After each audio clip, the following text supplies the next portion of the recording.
Star Wars, Silver Oath. This video is purely for entertainment and does not infringe on copyrights or laws. The rights to the novel and image belong to the original author. We do not claim ownership. Don't like waiting and want to listen to this fanfic in full now? Subscribe to our Patreon, where you'll find the best fanfics. Chapter 51. Doing evil seems like a shortcut. Scene took a deep breath and said, "Next, please allow me to ask a question. If these 27 people survive, how unhappy will Kyankan Group be?" Lunan was slightly stunned. Scene said, "Of course, Kyankan Group has a way to make these 27 people socially dead, but as long as these 27 people are not actually dead, they will always be a threat of some size. Perhaps for the behemoth Kyankan Group, no matter how big the threat of these 27 people is, it cannot shake its foundation, but even a minor illness should be treated with decoctions, and no normal person likes to take medicine. Moreover, for a behemoth's minor illness, the meaning for an individual is completely different. For example, for Ning Tao, the life and death of these 27 people may also determine his life and death. His performance in DUI 4399 is already bad enough. The deaths of dignitaries here are obviously his responsibility, and the loss of Zuanhuang blood is also on his head. If there is another blow, he will definitely die." Lunan sneered. "What does the life and death of that hard bastard have to do with me?" Scene said, "It's indeed none of our business, but it's very much about the Kyankan Group. If Ning Tao also fled with the 27 people, then it's more than just a minor matter, right?" Lunan was a little confused. Why did Ning Tao flee with the 27 people? Because staying here is a dead end, and at least there is a chance to survive if he escapes. "What do you mean?" Scene explained. "For Ning Tao, the current situation is actually like walking on a tightrope. If he is not careful, he will be crushed to pieces. The only thing he can rely on at this time is his identity as the director of the branch, which can provide him with enough political resources to exonerate himself. So, what if we block this road? He has no choice but to flee." Lunan frowned. "How to block it?" Scene said, "We need to think about this from another angle. For Ning Tao, the only option to get rid of the crime is to find someone to blame. For example, the enemy is too despicable, the King Long is too cunning, or the subordinates are too incompetent. In fact, only the last one is of practical significance. He must select some subordinates to help him take responsibility in order to get himself out of trouble. But if you were a subordinate, would you honestly take the blame?" Scene asked himself and answered, "No one is really willing to take the blame for their boss, but Ning Tao is the director of the branch. He has a louder voice than his subordinates and more resources than his subordinates. Under coercion and inducement, how can he not take the blame? Unless someone can help them at this time." At this point, not to mention Lunan, even Anping and Zubo, who had already voted against, couldn't help but join the conversation. "How do you want to help?" Anping asked. Scene said, "Collect all the evidence against Ning Tao at the scene, including evidence of his dereliction of duty or even crime here, and give it all to the most rebellious person here, and tell him the consequences of resistance and non-resistance. Of course, this is just my initial idea, and it may not be applicable. After all, I don't know Kyankan security, so I need your help."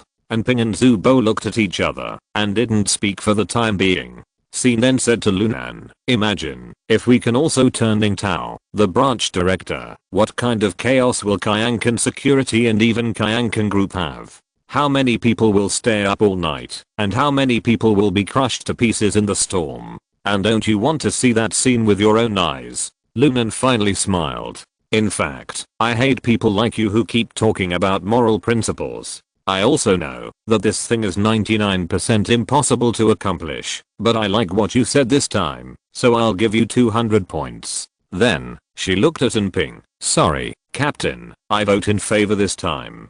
Anping said helplessly, "Okay, then everyone, get started." Scene's idea is good, but the details need more polishing and filling. Our Red Apricot team has to do the work after getting paid, and Scene generously donated 3 million. We can't just cheat him. Scene was shocked. 3 million? Anping smiled and said, "How much do you think the dividends for this mission are?" "The Rat King's 30% savings plus the ill-gotten gains stored here by Ningtao and others, are worth at least 25 million Kyankan coins. After deducting the cost of the operation and the channel costs for selling the stolen goods, the dividends that fall to each person are about 2.5 million. Although you are a newcomer and there are some immature aspects in the operation, you have repeatedly played a key role, and the final dividends will not be less than 3 million. If you return to the base safely and get the dividends, you can directly pay off all your debts, and you can use the excess to exchange for the information you want from Bosley. Seems hard skipped a beat. Information? Even Xiaozeon can see what's on your mind, so don't pretend. Although we in the Silver Knights will not ask about each other's past, it does not mean that we don't care about each other's present. You are now clearly worried about someone or something, and Bosley is the most efficient in handling these things. Basically, as long as it happens in the Kyan star system, he can investigate it clearly if he is given some time. Although the price is not cheap, it is almost always successful. At this point, Anping asked with a smile, "So, do you want to regret it now?" Xiaowen was stunned for a moment and shook his head. Of course, there was nothing to regret. Even if Li Yu was so powerful that he could directly arrange for the master and apprentice to meet again, he would not sacrifice 27 innocent lives. Otherwise, how could he face his master at that time? And Ping said, "It's good that you don't regret it, because it's too late to regret it. The orders taken by the Red Apricot team will not be refunded." As he spoke, the team leader also took action, with a little nostalgia and a little cynicism, and walked towards Ningtao, who was trembling in the distance. "Let's talk." Zubo and Lunan moved faster. One went to the monitoring room to retrieve information and collect evidence, and the other carried his beloved gun and left the underground square and returned to the ground. Xiaowen once again expressed his amazement at the tacit understanding of the division of labor of the Red Apricot team in his heart, and then found his own task without any instructions to comfort the 27 survivors. The next rescue operation requires the active cooperation of the people to be rescued, and in the Red Apricot team, only Sin has enough affinity and patience to mobilize these civilians. When he came to the door of the room where the survivors gathered, Sin put on a gentle smile, then brushed open the metal door and stepped in. The panic was almost overwhelming, and what came into view were 27 anxious and grey faces, so that the warm-toned decoration in this room originally for VIPs to rest and enjoy was eclipsed. Sin took a breath, maintained a smile on his face, and said straight to the point, "I will arrange a cargo ship for you later. Please ask those who have mastered driving skills to drive it, and follow our spaceship closely. I will lead everyone to escape from here." After a moment of silence, the breathing in the room became rapid. Sin saw more clearly that many people had a light of hope in their eyes. However, at this moment, someone said hoarsely, "Why should we trust you? We have suffered too many times from this kind of trick of deliberately giving people hope and then making them despair." As soon as the voice fell, the hope that had just been lit in the crowd was extinguished. Sin turned his eyes and saw a middle-aged man with a hunched body and bruises all over his body in the corner of the room. He was wrapped in a heavy blanket with stains, but it could not cover up the stench of rotting flesh and blood. The pain and suffering this person had endured were obvious at a glance, so Sin also understood his distrust. But before Sin could speak to appease them, someone in the crowd stood up and refuted. "They are the Red Apricot team of Silver, and they are not in the same group with Ningtao and his men." Someone else immediately echoed, "That's right, the group of demons that Ningtao summoned have been killed by the Red Apricot team. They are not in the same group." The middle-aged man with a hoarse voice said, "So what if they are not in the same group? They dare to kill even dignitaries, so will they be merciful to people like us? What's the benefit of saving us for them? Are we rich or powerful? And why would they do something that has no benefit?" The person who refuted was speechless, and Sin didn't know how to answer this question. Because he asked the right question. Saving these innocent survivors would not benefit the team at all. In fact, the team members had no intention of saving people. It was because of his insistence that the rescue operation was launched. And the reason why he wanted to save people had nothing to do with benefits. In fact, Sin lost 3 million dividends for them and had to bear the risks brought by the rescue operation. However, Sin did not do things for the sake of benefit. He cared more about right and wrong than good and bad.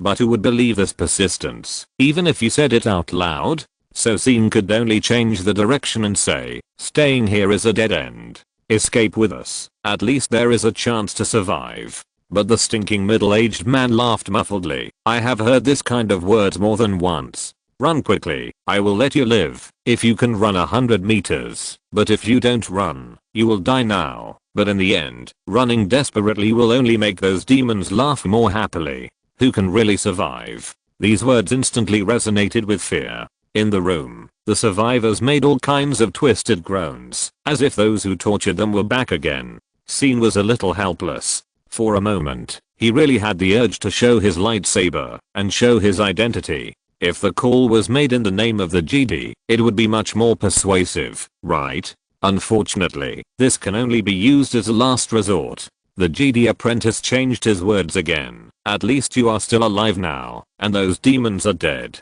You can distrust me, but you should trust basic rationality and logic. Even if it is a gamble, the benefits of entering the bet are better than sitting and waiting for death. The middle-aged man laughed when he heard it. Reason and logic? You are talking to us about logic at this time. As soon as the voice fell, the door behind Scene was opened. Lunan walked in with a murderous and bloody aura, and as a strong smell of blood poured into the room, the peaceful atmosphere that Scene had managed to maintain with great difficulty disappeared instantly. Help.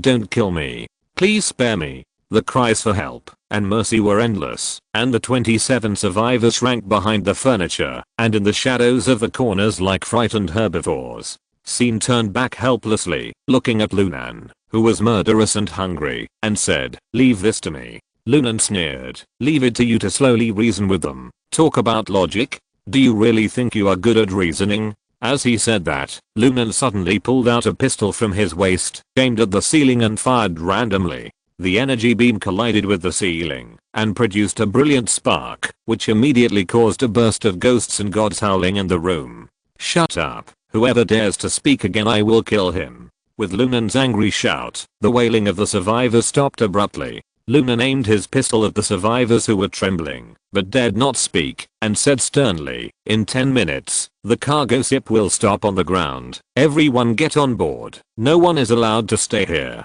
If there is one person left, all the rest will be buried with him. Someone trembled and said, but, the next moment, a beam of energy flew past his ear. I didn't allow you to speak. I don't need to convince you to agree, and I don't need to answer your questions. I just need all of you to get on board honestly. Listen carefully, everyone. After saying that, Lunan retracted the blaster, turned around and left, leaving behind a string of sneers before going out. Haha, I'm actually looking forward to some of you being stubborn and insisting on staying. I'm just worried that I won't have enough fun killing people. Friendly recommendation, Icing Anchor in Tokyo, a book that is criticized by the god of online literature. This is a very badly written book. The author writes 20,000 words a day with high intensity swearing, and the illustrations are updated more frequently than the chapters. Chapter 52, a simple thank you is precious. As the door of the room closed again, the air finally cooled down. People looked around in confusion, totally at a loss. Scene didn't know how to comfort them anymore, so he shrugged and explained his rescue plan. The cargo ship will follow us to the deserted area of Zun, where you will live with a new identity. A short man was surprised to hear this, and stood up and asked, what do you mean by a new identity? Scene sighed, your current identity can no longer be used. Kyankan Group will not allow you who have witnessed the truth to live. But we are also victims, and we haven't done anything wrong. Scene also felt deeply sorry for this. Everything is the fault of Kyankan Group, but it is meaningless to pursue right and wrong now. The important thing is how to survive. But I still have a family. Then for their sake, you should try harder to survive. One day in the future, there may be a chance to see each other again. If you die here, there will be no future. One day in the future, which day is that? Scene said, at least wait until the storm is over, and Kyankan Group's attention is no longer focused on you. How long will it take for the storm to pass? 3 years or 5 years? During this period, we can't see our families, nor can we show up in public. And even if the storm is over, we will still be blacklisted, right? Once discovered, we will still be arrested, persecuted, or even assassinated, right? SYN said, yes, but at least you are still alive. But it would be better for us to die now. SYN asked back, really? Are you going to give up hope, your family, and your life here just to escape temporarily? The person who was asked back by SYN was speechless. After a moment, he said hysterically, are you really saving people? Is this considered saving people? Letting us live like the bummy maggots in the gutter is considered saving people. That's just your self-satisfaction, right? If you really want to save people, save them thoroughly. SYN fell silent. But the hysterical person, at this time, seemed to have grabbed a life-saving straw and desperately continued to talk about this topic. I say, you should be able to do better, right? This is the military base of Kyankan security, and it is also protected by the pirate group,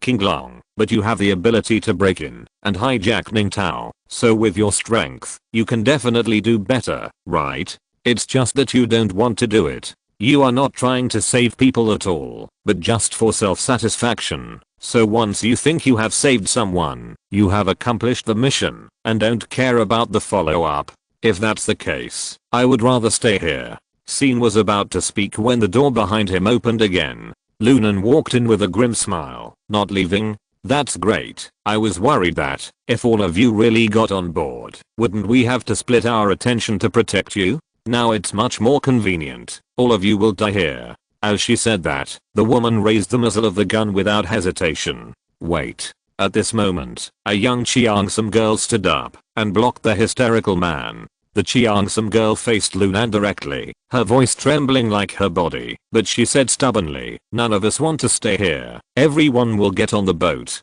Please take us to the deserted area of Zun.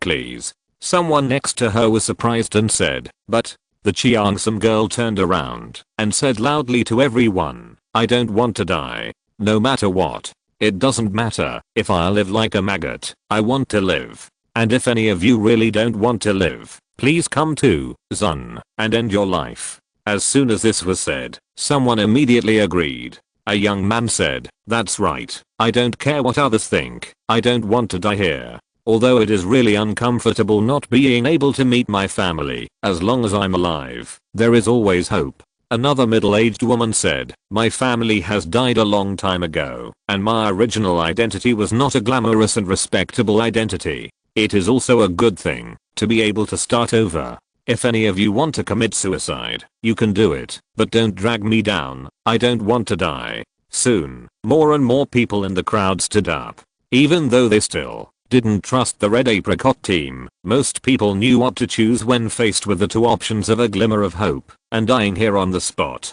Only a very small number of people were stubborn, but their opinions were no longer worth mentioning. The rotten middle-aged man wrapped in a dirty blanket and the hysterical short man were now firmly controlled by other survivors. Even if they bit their tongues to commit suicide on the spot, their bodies would be dragged onto the cargo ship and go to Zun with the others. Most people wanted to survive after all.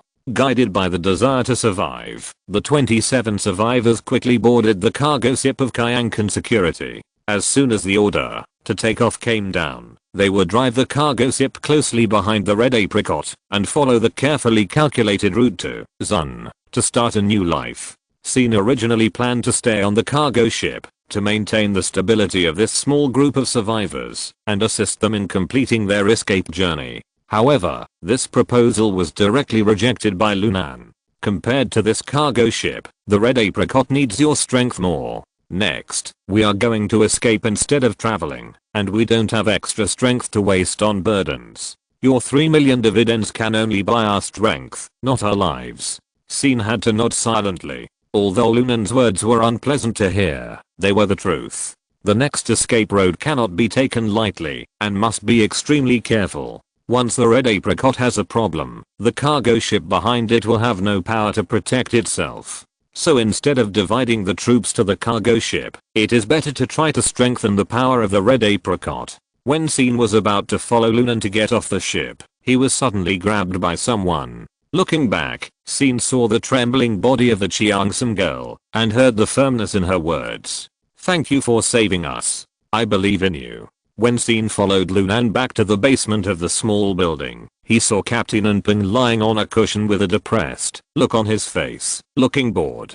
Zubo was nowhere to be found. Xiaowen asked curiously, "What are you waiting for? Is it time to set off?" Anping immediately got angry and cursed. "Why are you urging me? Is it because I want to stay here? It's because you are acting like a saint that you have to go to rescue people." Xiaowen asked, "What's going on?" Anping sighed. "Ning Tao is tougher than I thought. He refuses to defect. Without his cooperation, we can only drive the red apricot to escape. It is impossible to take a ship full of survivors. I say, it's not too late to give up those zombies now. I can return half of your reward." As he was talking, the door of the meeting room next to him opened, and Zubo walked out with a gloomy face. "He is really tough. He didn't let go, even after crushing several of his fingers." Lunan cursed. "What's the point of pinching his fingers? Are you playing house? I think it's dirty to pinch other places. You know I like to eat rice with your hands." Zubo explained, and he seems to be really determined not to betray Kyankan group. It may be difficult to get his support, but there is also good news. And Ping perked up. "What good news?" "The rule of our team is that at most half of the deposit can be refunded, so if we give up those burdens now, we can earn at least 1.5 million. Lunan kicked Zubo away and prepared to do the persuasion work himself. "Wait." Zubo quickly grabbed Lunan. "It's not that there is no way, but I need to discuss it with you." And Ping said, "What method?" Zubo said, "Generally speaking, when you encounter such a person who won't listen to any persuasion, the best way is to let Boss Lee come forward. His eloquence is genuine. You also know that it is genuine." And Ping sighed, "It will cost a lot for our self-financing team to ask Boss Lee for help." Zubo said, "It's better than refunding half of the deposit, right? That's 1.5 million Kyankan coins. And this is the first time that newcomer Scene has been on a mission with us. It would be too embarrassing to give up halfway, right?"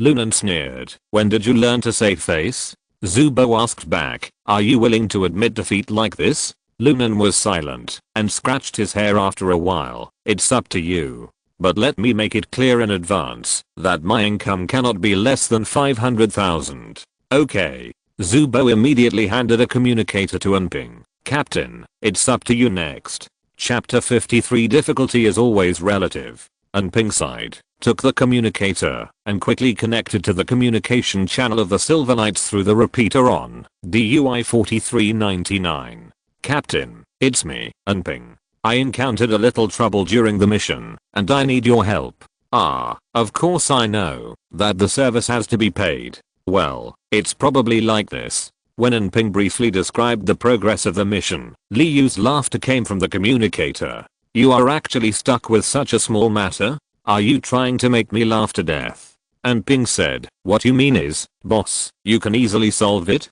"Of course, but although it's easy, there will be no discount on the fee." "Boss, you name a price. After all, we are family, so I will give a basic price, 2 million. Puff. Anping burst out laughing on the spot. "Boss, isn't your basic price a bit outrageous?" Li Yu said, "If you think it's too expensive, you can do it yourself." Anping tried to bargain. "Boss, with your price, we basically can't make any profit. It's just that there is basically no profit, but we can still make some money after all, right?" Li Yu asked back. Anping was silent for a while. "Okay, the price is 2 million. Zubo and Lunan were both surprised. "Hey, you agree to this offer?" Anping said helplessly, "We have an income of 3 million, at most you and Lunan can split the remaining 1 million, and I will work for free." Lunan reminded, "Wait, you didn't count Xiaoxiang's income?" Anping coughed and said, "I will treat Xiaoxiang to a meal when I go back." Zubo was shocked. "Just send Xiaoxiang away with a meal? Captain, you are such a scumbag."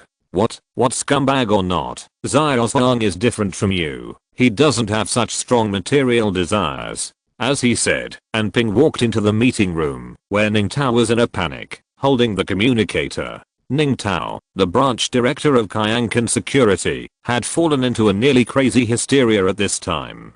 Seeing the door of the meeting room open, and Anping walked in, Ning Tao immediately laughed crazily and cursed. "Haha, you want me to betray Kyankan Group? Dream on. You ignorant wastes will be made into carbon specimens by Kyankan group sooner or later. And Ping said nonchalantly, yes, yes, then we will be hung side by side in the capital square as specimens, brother. Okay, Bosley, the rest is up to you. As he spoke, Ping came to Ning Tao and threw the communicator in his hand to the ground. Ning Tao's smile instantly faded.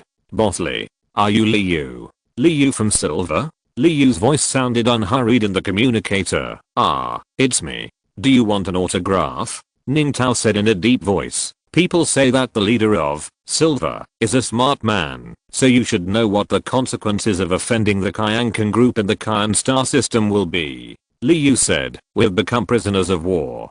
Don't you feel weak in the kidneys for saying such cruel words? Well, now is the paid talk time. I don't want to waste my lines, so let's get straight to the point. I'm not interested in chatting with you. Liu ignored the other party's resistance and said, in fact, you have wanted to defect a long time ago, right? Ning Tao's fat body froze for a moment. Liu said, the position of the branch director looks good, but it is not easy to sit there. You have to clean up the mess for the headquarters and flatter dangerous terrorists like King Lang. The income on the surface is mediocre, but you have to hide your income in private. You are obviously half of the group's senior management, but your life seems to be more difficult than when you were at the grassroots level. In the foreseeable future, not only will you not be able to continue to be promoted, but it will even be difficult to refuse this difficult task. After a pause, Liu smiled and said, in comparison, those born noble Chibal children can enjoy endless wealth and glory as a matter of course, and they don't even need to make any effort.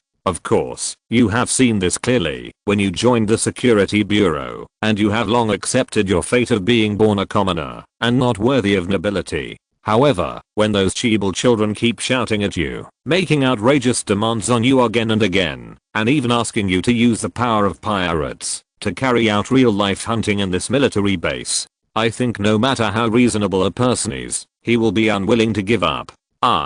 Ning Tao spoke subconsciously, but found that his voice was extremely hoarse. I don't know what you are talking about. Liu said, you don't know, but the Hut Kang Zhang knows that as the largest smuggling leader in the Kyan galaxy, it is easy for him to help one or two senior officials of the Kyankan group escape to other star regions of the Republic. Of course, with the cunning of the Huts, it is also easy to wrestle the information of these senior officials to others. In short, you have contacted him privately and agreed to abscond with the money when you have the chance. How much assets have you transferred through Kang Zhang over the years? 500,000 credit points. When Kang Zhang's name appeared, Ning Tao's momentum plummeted. The Hut who gave him a local name was his most secret trump card. And when the number of 500,000 credit points was exposed, Ning Tao collapsed like melted fat. What exactly do you want? Liu smiled and said, it's a win-win situation. I'll help you escape, and you help me save people. Ning Tao couldn't believe it. Save those untouchables? What's in it for you? Liu said, it's not good for me, but it's good for my subordinates. As a parent, I have no choice but to accompany him in his willfulness. In short, you can do this, and the benefits are obvious. With my cooperation, no one in the Kyan galaxy can stop you from escaping. You can cooperate with Kang Zhang boldly without worrying about being cheated by that Hut. But 500,000 credit points are not enough for you to survive outside, right? After all, what you want is a comfortable life of a rich man, not a wandering life of hiding from the enemy. You need to buy a mansion on a prosperous planet. You need a butler and servants to support the scene. And you need to hire elite bodyguards to prevent retaliation from the Kyankan group. And the transferred 500,000 credit points are far from enough. You originally planned to use the next few years to gradually sell and transfer your tens of millions of assets in the Kyan star system. But now it is obviously too late. Here is a suggestion that can help you quickly raise the target amount. Ning Tao was silent for a while, but still couldn't help asking, how to do it? Liu said, contact the family members of your group of friends and tell them that everyone has been kidnapped by King Long and ask them for a ransom. The more the better. But they were all killed by your people a long time ago. Swindle as many as you can. Even if only 1 in 10 people is fooled, it will be enough to make up your pension, right? Ning Tao was stunned when he heard this, but then he fell into deep thought. After a moment, he asked the question, I'm indeed confident that I can deceive some people. They can at least take out tens of millions of credit coins in half a day, but the problem is that, even if they pay obediently, how can I collect the money? Liu said, I can collect the money for you, and the handling fee is only 20 points. Ning Tao said angrily, you collect it for me? Do you think I'm an idiot? If you are not an idiot, you should know that this is the best choice. Right now, only we, Silver Knights, can help you do this, and our reputation can also provide sufficient guarantees no matter what kind of scumbag the customer is. As long as we undertake the next task, we will fulfill it as promised. You should be very clear about this. Ning Tao's anger was not over yet, but he pursed his lips and fell into deep thought again. Liu added, think about it carefully. This has only advantages and no disadvantages for you. What are you trying to achieve by walking on thin ice in the position of branch director? Isn't it to make enough money one day and fly away? Now an opportunity to work 20 years less is in front of you. What are you still hesitating about? Of course, I admit that this kind of behavior of defrauding the entire upper echelons of the Kine Galaxy will definitely bring you danger. But is there no risk if you continue to be the director of this branch? Don't forget that all your cronies died in your jurisdiction. Whether you cheated or not, they will not let you go easily. These words played a decisive role. After a while, Ning Tao gritted his teeth and said, okay, let's do it. At the same time, Ping and others were already stunned. Zhu Bo sighed, Boss Li is indeed worthy of being an idol. He can actually talk like this? Not only did he solve our urgent needs, but he also created millions of extra income. I'm really impressed. Lunan sneered, I'm afraid that the cost of this intelligence was hundreds of thousands. His exclusive intelligence dealer Chen Zhuanghan is not cheap at all.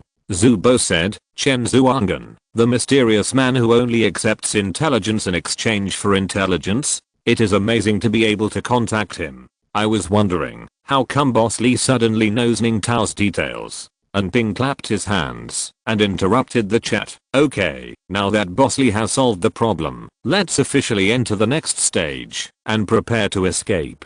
Chapter 54 Ace Pilot. The escape journey of the Red Apricot team was destined to be exciting. Not long after the Red Apricot and the cargo ship carrying 27 survivors took off, DUI 4399 fell into serious civil strife. The rebels who were instigated by Lunan and Zhu Bo and the dead soldiers who were still loyal to Ning Tao broke out into a fierce conflict. Although the latter were far less in number than the former, they firmly occupied the area where the communication repeater was located, seriously slowing down the rebels' pace of occupying the entire base. This made it impossible for the latest intelligence in DUI 4399 to be transmitted, and Ning Tao was able to escape safely after the deception. The only problem is, Ping. This is different from what was agreed. In the cockpit of the Red Apricot, Ning Tao's roar spread through the communicator, almost deafening. Liu promised to keep me safe. You Silver Knights can't go back on your word. Ping rubbed his ears, answered the communicator and said, are you unsafe now? Ning Tao became even more angry. How dare you let me and these untouchables? Before he finished speaking, a noisy scolding came from the communicator, and Ning Tao's roar came to an abrupt end.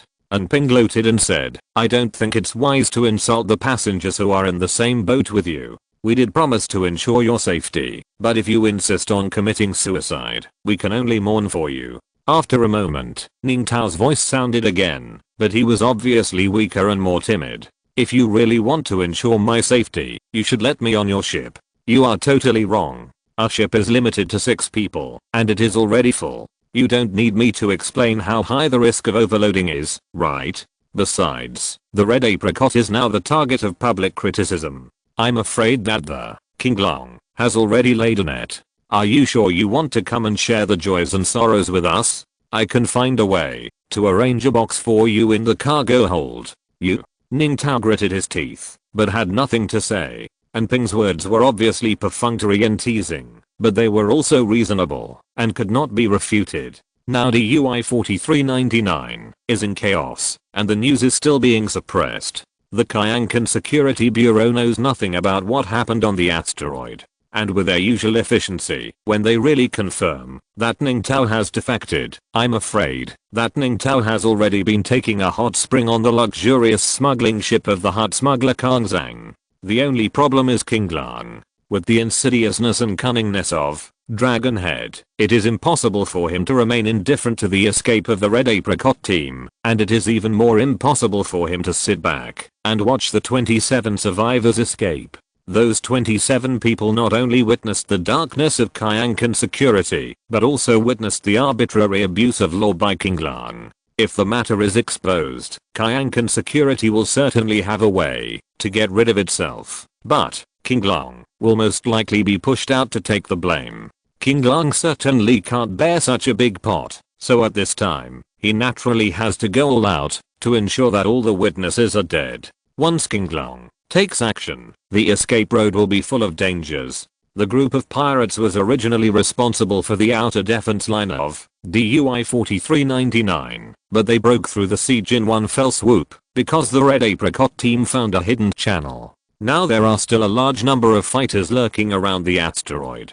If the Red Apricot team wants to escape when King Lang has been completely alarmed, they can only rely on the Red Apricot to kill their way out. And Ning Tao certainly doesn't want to walk on the bloody road with others. I know a secret channel, Ning Tao said. I discovered it by accident. Only a few people in the base know about it, and I kept it a secret from King Lang. And Ping laughed. It seems that you have never trusted King Lang. Ning Tao just snorted at this idiotic question, and continued. The specific coordinates are, and Ping wrote down the details, and then said to Lunan, who was in charge of driving the Red Apricot, did you hear it clearly? Pay attention to avoid the area around the coordinates later. Ning Tao was stunned for a moment and questioned, you don't believe me? And Ping laughed at this idiotic question. Ning Tao argued, I'm now in the same interests as you. If you die, I will not survive. But we don't want to die with you. And Ping interrupted, secret channel? Under the layers of King Lang, how can you find any secret channel? Do you believe that there are at least 20 fighter planes around that coordinate waiting for us to fall into the trap? Ning Tao was stunned for a moment, but he had nothing to say, because this possibility is really not small. What should we do? We'll fight our way out. And Ping said lightly, thanks to you for helping us eliminate a wrong answer, so as long as we are not too unlucky, there won't be too many King Lang fighters that can arrive in time to intercept us. The Red Apricot is fully capable of protecting you and escaping together. Of course, you also need to do a little bit of work. Ning Tao said vigilantly, me? How are you going to trick me? I heard that as the director of the branch of Kyankan security, your driving skills are superb, enough to compete with the ace pilots of the branch. After the war, the safety of the cargo ship will be entrusted to you. Ning Tao almost vomited blood on the spot. Superb. Compete with each other. This kind of propaganda does exist. The Watch Weekly under Kyankan security once did an exclusive interview, praising Ning Tao like a god. But would anyone with a brain believe that a guy as fat as a Hutt could squeeze himself into the narrow cockpit of a fighter? Exclamation mark. That was just a soft article written by Ning Tao for money. The work pressure of the branch director is so great, can't he just pay someone to write a happy one? Question mark. However, no matter how Ning Tao cursed in his heart, and Ping had already cut off the communication and ignored him. Captain, do you really want to hand over the cargo ship to that Hutt bastard? Zubo asked suspiciously. And Ping said, otherwise, we can only hand it over to 5 ordinary people who have never been to the battlefield. I know Ning Tao is unreliable, but he is from the Security Bureau after all. If he really goes to the battlefield, he will be more reliable than civilians. Lunan said, is it necessary to go to so much trouble? Can't we just blow up all the fighter planes that block the road? And Ping said, okay, this important task of saving the world is handed over to you. The chat between the team members was interrupted by the alarm of the newcomer. Scene was guarding in front of the radar and read out a set of abnormal indexes at the first time, and then issued an early warning with his extraordinary mental arithmetic ability. Fighter signal spotted ahead. No less than 10. Damn, so fast? And Ping cursed, and the sleepy, confused look on his face instantly faded away. It seems that we are unlucky this time. We ran into a den of thieves directly. Everyone, cheer up. While Enping was talking, everyone on the red apricot had already taken their positions. Lunan sat in the main driving seat, tapping and turning on the control panel with both hands, and in a blink of an eye, the red apricot entered the emergency maneuvering mode. The whole spacecraft trembled slightly with the roar of the engine, and the water cup that Lunan placed on the armrest also splashed pieces of water. Enping was responsible for auxiliary driving and fire control. When he gave the order, the 6 laser cannons and the main and auxiliary guidance systems on the spacecraft were all activated. Scene stared at the radar carefully in the observation position, and completed the positioning calculation of the enemy aircraft with amazing efficiency before the auxiliary computer, and sent the data to the 2 pilots. Zhuang Yuanying entered the mechanic room in advance, exposing the complex pipelines in front of her eyes. She used a belt to fix herself in the maintenance position, holding the heavy mechanic gun in her hand, and constantly dealing with the faulty lines that were arcing due to the rough operation of her teammates. The red apricot is a highly specialized spacecraft. The specialization is not only reflected in its extraordinary maneuverability, but also in its safety and stability. Once it enters a stress state, the spacecraft will show incredible ultra-high performance, but it must rely on real-time maintenance by the mechanics, like robbing Peter to pay Paul. Otherwise it will overheat and explode in less than 3 minutes. As the team doctor, Zubo also took the first aid kit early and sat in the ready position in the cockpit. If you're listening to this novel on a channel other than Fanfic World, it means they downloaded and uploaded it without effort. We cordially invite you to visit our channel, Mundo Fanfic Novelos. There you'll find the original version of this story and you can explore many other novels of various genres. We're waiting for you to immerse yourself in a world of incredible novels. Chapter 55, Shedding the Shell. The battle broke out a few minutes later. The luck of the red apricot team was indeed bad. The 10 fighters coming towards them were the elite of Qinglang. Each of them came from the heavy industry group under Kyankan security and was carefully built with excellent performance. They have black paint, narrow bodies and broad wings. The flying speed in battle is amazingly fast, and they also have powerful firepower commensurate with the speed. Of course, the most important thing is that all the pilots of the fighters are Qinglang SAS pilots. These elite fighters had no intention of fighting the red apricot head-on. After the battle started, they quickly dispersed to avoid the red apricot's edge. After all, the red apricot was much larger than them, and a larger body meant a thicker shield and more powerful firepower. However, just when the Qinglang fighters had just dispersed their formation, 2 blazing and dazzling lights burst out from the tail of the red apricot, pushing the spacecraft to shuttle rapidly like lightning, and in an instant it broke into the Qinglang formation. The 6 heavy LS-Q3 laser cannons distributed on both wings sprinkled a shower of light, smashing an unprepared black fighter into a broken fireball. The explosion of the red apricot shocked the pilots of the Qinglang greatly, and the scattered fighters seemed at a loss for a while. The extreme maneuvering speed of the red apricot was obviously much faster than these black fighters, and the pirates were penetrated by the red apricot in a single encounter, which meant that it was difficult for them to intercept the red apricot.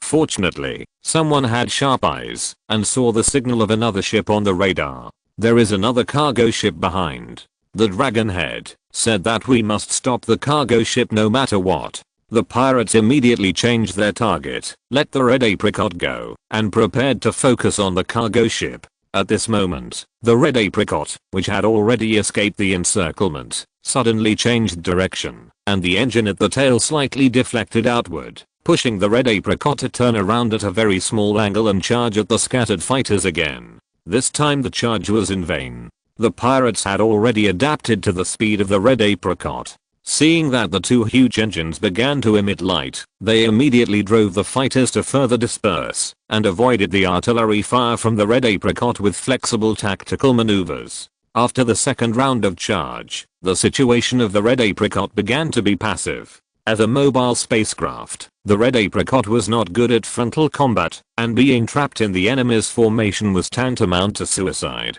The pirates realized that the red apricot could not let go of the cargo ship, and immediately made adjustments, sending several fighters to chase the cargo ship with all their strength, while the rest hung behind the red apricot, waiting for an opportunity to attack.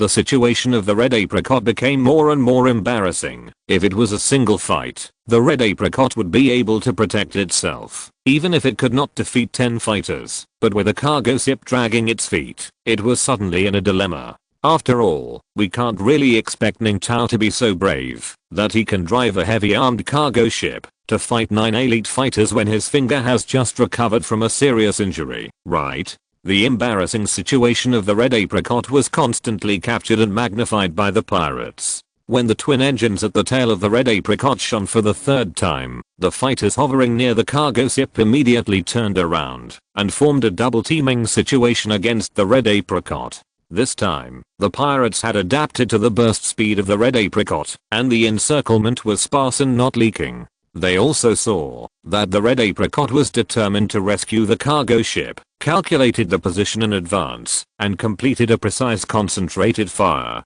Laser cannons, shock missiles, and proton missiles bombarded the narrow and long spacecraft like a storm, and instantly submerged it in the grand flames. However, before the pirates could even feel subconscious joy, they saw that in the flames, the tail engine nozzle of the red apricot suddenly turned, spewing out 2 oblique flames, pushing the spacecraft to complete an emergency maneuver at an almost weird angle. Most of the firepower passed by the red apricot. When the flames faded, the narrow spaceship rushed out unscathed. The deflector shield covering the surface of the spaceship flickered only slightly, and the dim light ripples that flickered were like delicate embellishments. The 6 heavy laser cannons once again burst out a rain of light, chasing the nearby pirate spaceships away in a panic. The black fighters had to disperse again and besiege the red apricot with a more cautious attitude. This tattered and specialized mobile spaceship was not as fragile as they expected. However, it was only a temporary struggle.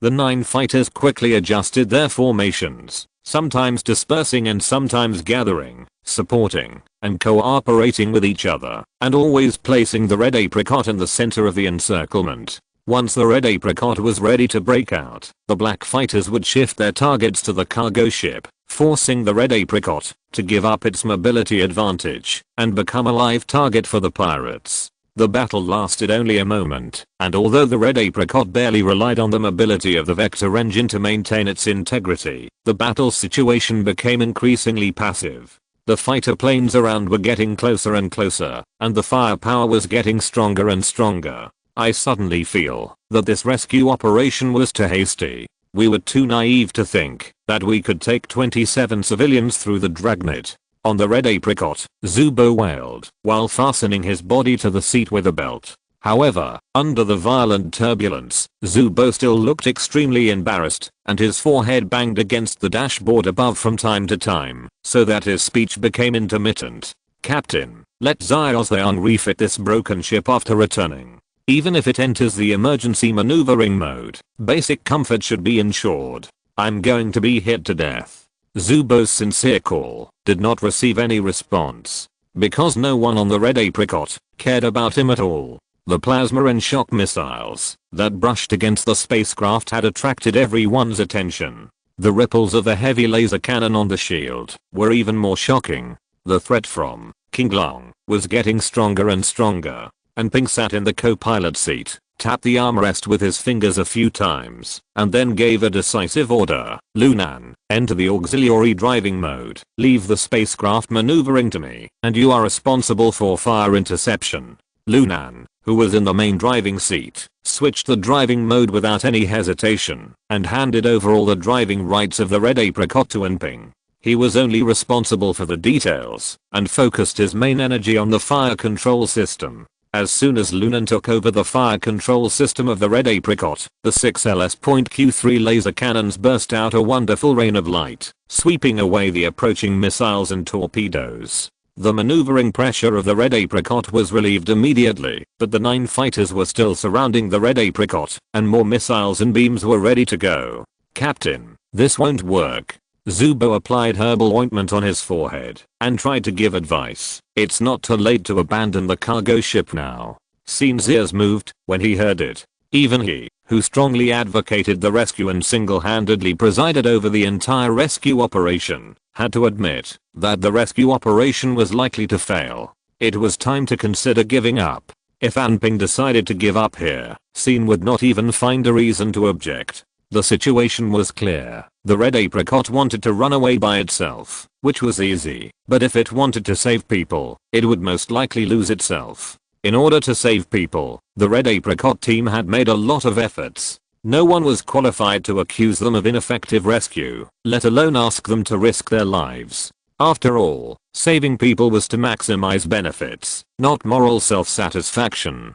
However, just when Scene was also subconsciously considering giving up, he heard Anping's Lunan-style sneer. "Ha, if we give up at this time, how can we, the old soldiers, pretend to be cool in front of the newcomers? And Zubo, you are also confused. The other side is not a regular army, but a group of greedy pirates." Zubo was stunned when he heard this. "So what?"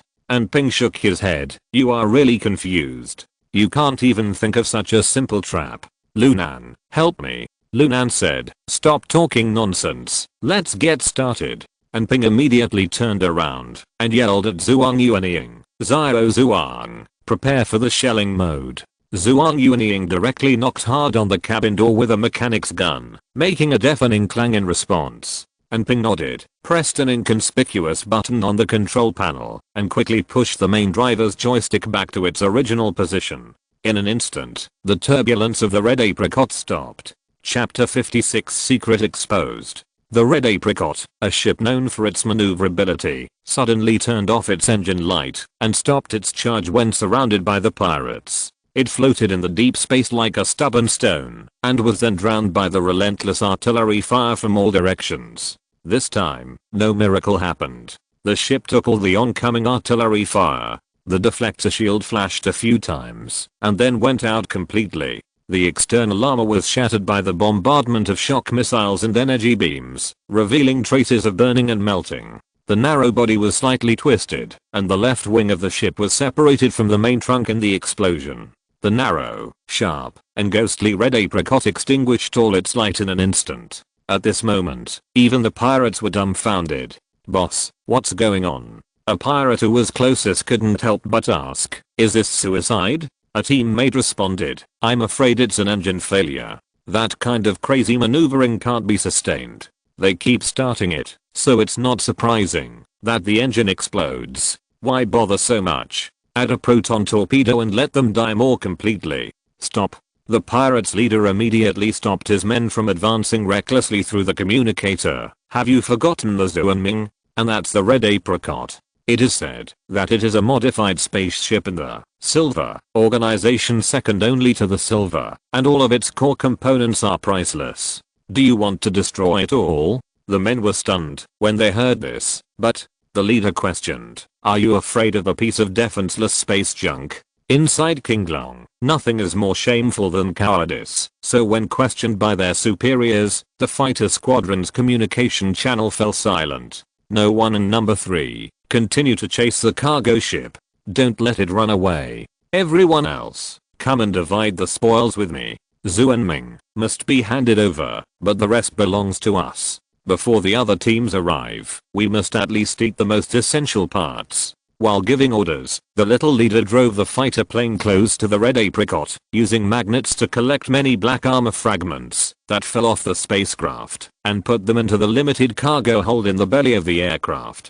The other pirates followed without hesitation, like hungry beasts eating scavengers, eager to feast on the carcass of their prey. The size of the red apricot is much larger than that of a single-person fighter plane, so the most valuable large parts can only be left until the large forces arrive and then disassembled.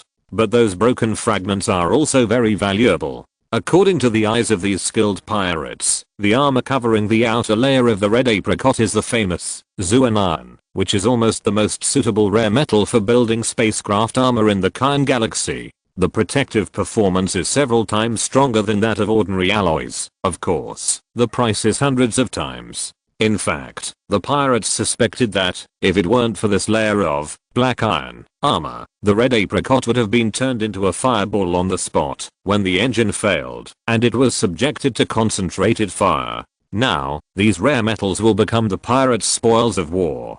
The pirates did not doubt their victory at all, because the red apricot in front of them was already a tattered corpse from any angle. All the lights of the spacecraft had been extinguished, and it was covered with scorch marks and pits everywhere. The outer armor had been blown away for the most part, and the exposed pipelines could not even flash a short-circuited arc. However, just as the pirates were feasting, someone suddenly discovered abnormal information on the radar. Wait, there are still people alive on the red apricot? This warning was not taken seriously. Are you dazzled? The spacecraft is so broken, how could there be any survivors inside? It's better to have someone alive. The living, silver, prisoners of war are probably more valuable than the spacecraft itself. The channel was noisy, filled with the pirates' ecstasy of victory. Even the pirate's small leader had been blinded by greed. There was no more careful calculation in his mind, only continuous fantasy. After this battle, he could use the collected black iron pieces to upgrade the defense of his vehicle, and the great achievement of destroying the red apricot team would give him the opportunity to compete for the next leader. And in the midst of ecstasy, the silent spaceship like a corpse suddenly showed its hideousness. 6 heavy laser cannons opened fire without warning, and the beams penetrated the thin shields of 3 fighters at the same time, turning them into blazing fireballs. And just when the surviving pirates were caught off guard and subconsciously wanted to launch fighters to move away, a batch of shock missiles followed in time and smashed the other 3 fighters into pieces. After only 1 round of firepower, only the pirate's small leader was still alive at the scene. However, the lone fighter, facing the resurrected red apricot, was like a dead leaf before a storm. I surrender. The dark fighter was blown to pieces by the laser cannon, while sending out the surrender signal. In the dark cockpit of the red apricot, Lunan let out a long breath, pushed the joystick away, and fell back on the seat. Even if it was a nearly motionless fixed target, it was not easy for Lunan to shoot down 6 nimble small fighters in an instant, not to mention that the spacecraft entered the shelling mode. The performance of the entire ship was greatly reduced, and all the crew members were subjected to strong shocks. When aiming through the severely damaged fire control system, Lunan only felt like she had taken a double dose of spice, and everything in her sight was weirdly distorted. In the end, she almost completed the shooting by intuition. Fortunately, the result did not shame her. The next moment, Lunan's seat back was slapped hard by Enping. Well done. HMPH. Okay, let's get ready to restart the spaceship. Zubo, check if anyone is injured, and then we'll collect the fallen parts together. Scene. Cooperate. Scene. As he spoke, Enping realized that the newcomer who was supposed to be guarding the radar was missing. Enping turned on the searchlight on the mechanical arm in surprise, bringing a dazzling light to the dark cockpit. However, under the light, there was no trace of Scene in the cockpit. On the other side, in the dark machine repair room, Scene carefully approached the girl who collapsed in the corner. Zhuang Yuanying, are you okay? As he spoke, Scene couldn't help but wrinkled his nose. The smell of blood in front was getting stronger and stronger. I'm afraid Zhuang Yuanying is unlikely to be okay. He came here following the smell of blood. After the spaceship was hit, everyone in the cockpit was basically safe, but the smell of blood came from outside the cockpit. Scene realized that Zhuang Yuanying, who was working on the machine repair, had suffered the impact almost without any preparation, so he ran to save her as soon as possible. Scene was very glad that he had taken Zubo's medical kit when he came. Although the herbs in it looked strange, and he dared not use them carelessly, at least there was a can of Bacta spray that could be used for emergency. I'm fine. The girl's voice came softly, but in the darkness, her tone seemed somewhat weak. Scene quickly turned on the searchlight, but heard a scream at the same time. Under the light, the slender girl stretched out her hand in vain, trying to block the light, but it was too late. Scene had already seen her face clearly. Under the searchlight, Zhuang Yuanying's face was pale, and the wound on her forehead looked even more miserable. But what really attracted attention were the horns that suddenly rose on both sides of the girl's forehead. Milky white, about 10 centimeters long, extending diagonally to the side and back, with smooth and rounded edges. It seemed like just an exquisite headdress, perfectly matching the girl's serene and delicate face. This was the first time Scene saw Zhuang Yuanying take off her soft hat. In the base, Zhuang Yuanying never took off the soft hat on her head, whether eating or sleeping. Who would have thought that it was to hide such a secret? Zhuang Yuanying also realized that a secret was exposed, sighed softly, gave up resistance, and lowered her hands. At this time, the people in the cockpit also rushed over. And Ping saw Xin holding a searchlight and a medical box slung across his body, standing in front of the door, and he sighed. Zubo followed behind him and suggested, "Captain, it's not too late to give him an amnesia fizz now." And Ping said, "There is no need for that. After all, he is a family member. Sooner or later, he will know some things." Zubo shrugged, "You are the captain, you have the final say." As he spoke, Zubo walked past Ping, came to Xin's side, and took back the medical box from his shoulder. "Okay, stop standing here and getting in the way. What else do you know about this box of treasures besides Bacta spray? If you can only use the spray, what's the difference between you and Lunan? If you want to take over my job, you'll have to learn for another 10 years. Zubo walked to Zhuang Yuanying while nagging, and skillfully used the spray and herbs to stop the bleeding and heal the girl's wounds. In addition to healing the wounds, Zubo also carefully collected all the dripping blood nearby, and then put them all into a test tube.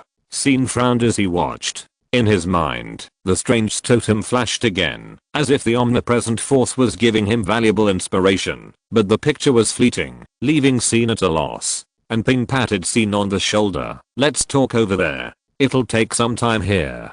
Chapter 57 Rebirth. After returning to the cockpit, and Ping said straight to the point, "As you can see, Xiaozhuang is not human. However, this is not new in the Milky Way. Apart from the horns, she is no different from humans, so when she wears a bonnet, just treat her as an ordinary human girl." Xin wanted to say that ordinary human girls would not wave a mechanic gun weighing dozens of kilograms like a toy, but it was obvious that Anping did not intend to elaborate on the issue of Zhuang Yuanying's bloodline. This topic ended here. "Okay, I will take it easy." Anping smiled and said, "Well, just take it easy. I will talk to you about Xiaozhuang's life experience later. Now let's take care of the things in front of us." As he said, Anping clapped his hands. "Everyone, pay attention. Restart the spacecraft as soon as possible. We haven't won completely yet." Almost at the same time, Ning Tao's exasperated voice came from the spacecraft's communicator. "You bunch of useless rubbish. Are you going to break your promise? You promised to protect my safety, right?" And Ping smiled and said, "We have already dealt with 8 of the 10 fighters. The remaining 2 should be easy for an ace pilot like you. Fuck you." The string of swear words in the communicator came to an abrupt end as Ping cut off the communication. "You are so energetic, you won't die in a short time." And Ping smiled and sat back in the driver's seat, shaking his body slightly, looking leisurely. Xin, however, could not be as calm as the captain. He frowned and activated the radar, watching the changes in the battle situation through the simple light spots on the display. The 2 black pirate fighters had already engaged in a close fight with the cargo ship, and soon put the cargo ship in trouble. The green light spots representing the cargo ship flickered on the display, as if they were about to fall. "Don't look at it, it's useless." And Ping said, "Before the spaceship completes the restart, even if it explodes into fireworks, we can only mourn in silence." Xin said, "At least I can mourn in silence at the first time." "Well said, I wish you a smooth silence." At this moment, all the lights in the cockpit suddenly lit up, and the red apricot also trembled slightly in the low engine hum. And Ping praised, "Xiaozhuang's actions are as neat as always." Xin was surprised. After the spaceship entered the shelling mode, in order to lure the enemy deep into the depths, it took the initiative to endure the bombardment. Although most of the wounds on its body were camouflage made in advance, a small part of it was genuine. According to what he learned on the Silver, the red apricot needed at least a major overhaul before the engine could be restarted. I didn't expect Zhuang Yuanying to compress such a huge workload into just a few minutes. However, as a spark burst out from the control console in the cockpit, Xin immediately realized that this restart was probably just an emergency behavior, and a lot of safety steps were omitted. In this situation, even if the red apricot was barely restarted, it would not be able to fight again. but as the red apricot completed the emergency restart, the tail engine burst into light again, and the situation changed immediately. The two red light spots on the radar, which represented the enemy, turned around and quickly flew away like frightened jungle fowls. The elite fighters of the King Long actually fled in fear, and just after the King Long fighters left the battlefield, the light on the red apricot went out again. At the same time, a burst of rapid wrench knocking came from the repair room, and Ping shrugged and said, "It seems that it will take some time to do a second overhaul. Fortunately, we still have time now. While Xiaoxiang is doing the overhaul, others will go to collect the spoils. This time, the loss of shelling is heavy." The captain of the team said that the loss was heavy, but his face was filled with a harvest smile. After all, no matter how heavy the loss of the red apricot was, as long as the cargo ship was still there, the red apricot team would make a profit. When leaving, DUI 4399 and Ping led his men to plunder the material warehouse of Kyankan Security. The materials carefully raised by Ning Tao for his private soldiers filled the cargo hold of the armed cargo ship so much that the 27 survivors had almost no place to stay. Now that King Long's encirclement has been broken, the road ahead is unobstructed. As long as they return to the base with the cargo ship, the mission of the Red Apricot Squad can be considered successful. And the facts prove that there are not so many twists and turns in the world. Half an hour later, Zhuang Yuanying successfully completed the second renovation and brought the tattered Red Apricot back on track, although the second renovation still omitted many safety steps, causing arcs to burst from time to time on the restarted spacecraft. But the mechanic used the steady sound of the wrench to guarantee that the Red Apricot would definitely carry everyone home, and no one in the team would question Zhuang Yuanying's judgment.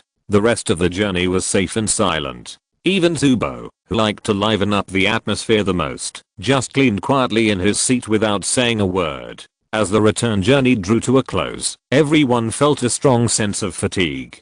This mission was much longer than expected, and it was really exhausting. Even the ecstasy of a complete victory could not offset the fatigue. Now, no natural treasures are more tempting than a warm bed. When Zun's figure appeared in everyone's sight, applause and cheers suddenly rang out in the cabin. "Congratulations, everyone, you have successfully completed the mission and returned home in triumph." He finally home. In the joy, only Scene calmly raised a spoiling question.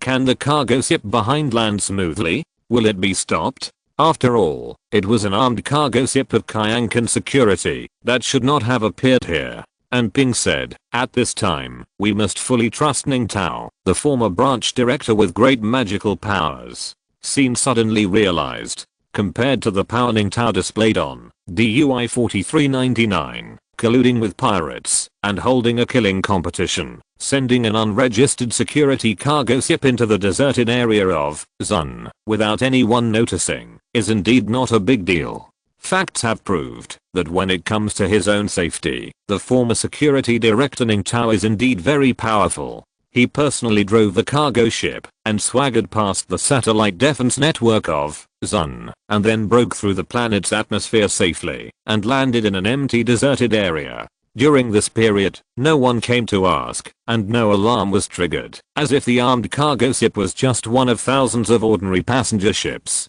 At the port, someone was already waiting there to welcome the triumphant warriors. The Red Apricot was the first to land. This tattered spaceship made a loud noise when it landed. The anti-gravity module and air jet device that should have played a buffering role did not play their due role. The spaceship fell to the ground like a meteorite, shaking up the smoke and dust in the sky, and then shook off countless spaceship fragments.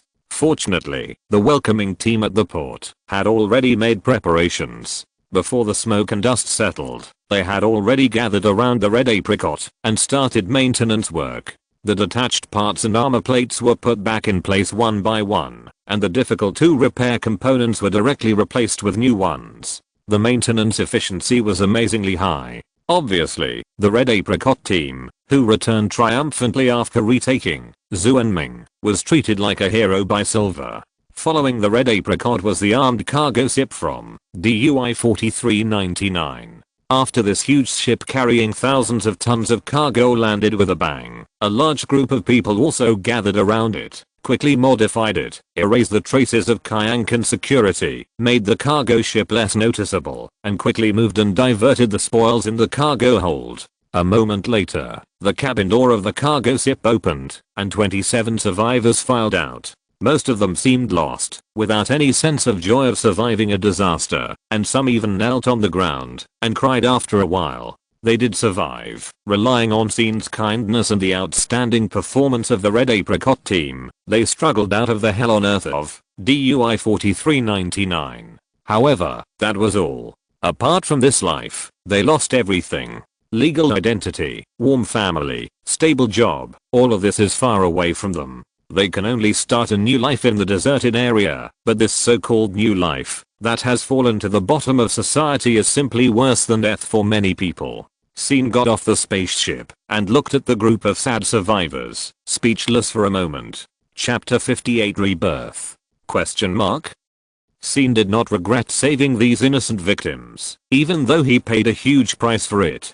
But seeing these survivors at a loss, the Jedi apprentice realized that saving them was far from enough. If they were just ignored and left in the wasteland to fend for themselves, then the so-called rescue would be nothing more than a luxurious performance for self-satisfaction. However, even if he realized this, Scene did not know how to comfort them. He opened his mouth several times, but felt that the words of comfort he had prepared were too pale. At this moment, a slender girl walked out of the crowd. She was wearing a tight and sexy cheongsam, with a wide security cloak on her shoulders, covering all the exposed skin. This incongruous combination made the woman look a little embarrassed, but her face was filled with a bright smile. "Thank you for saving us." The woman took Scene's hand and said softly, "I thought I couldn't leave the base alive." Scene felt the warmth from his palm and the sincerity contained in it, and nodded, but he didn't know how to comfort this unknown girl with a positive attitude.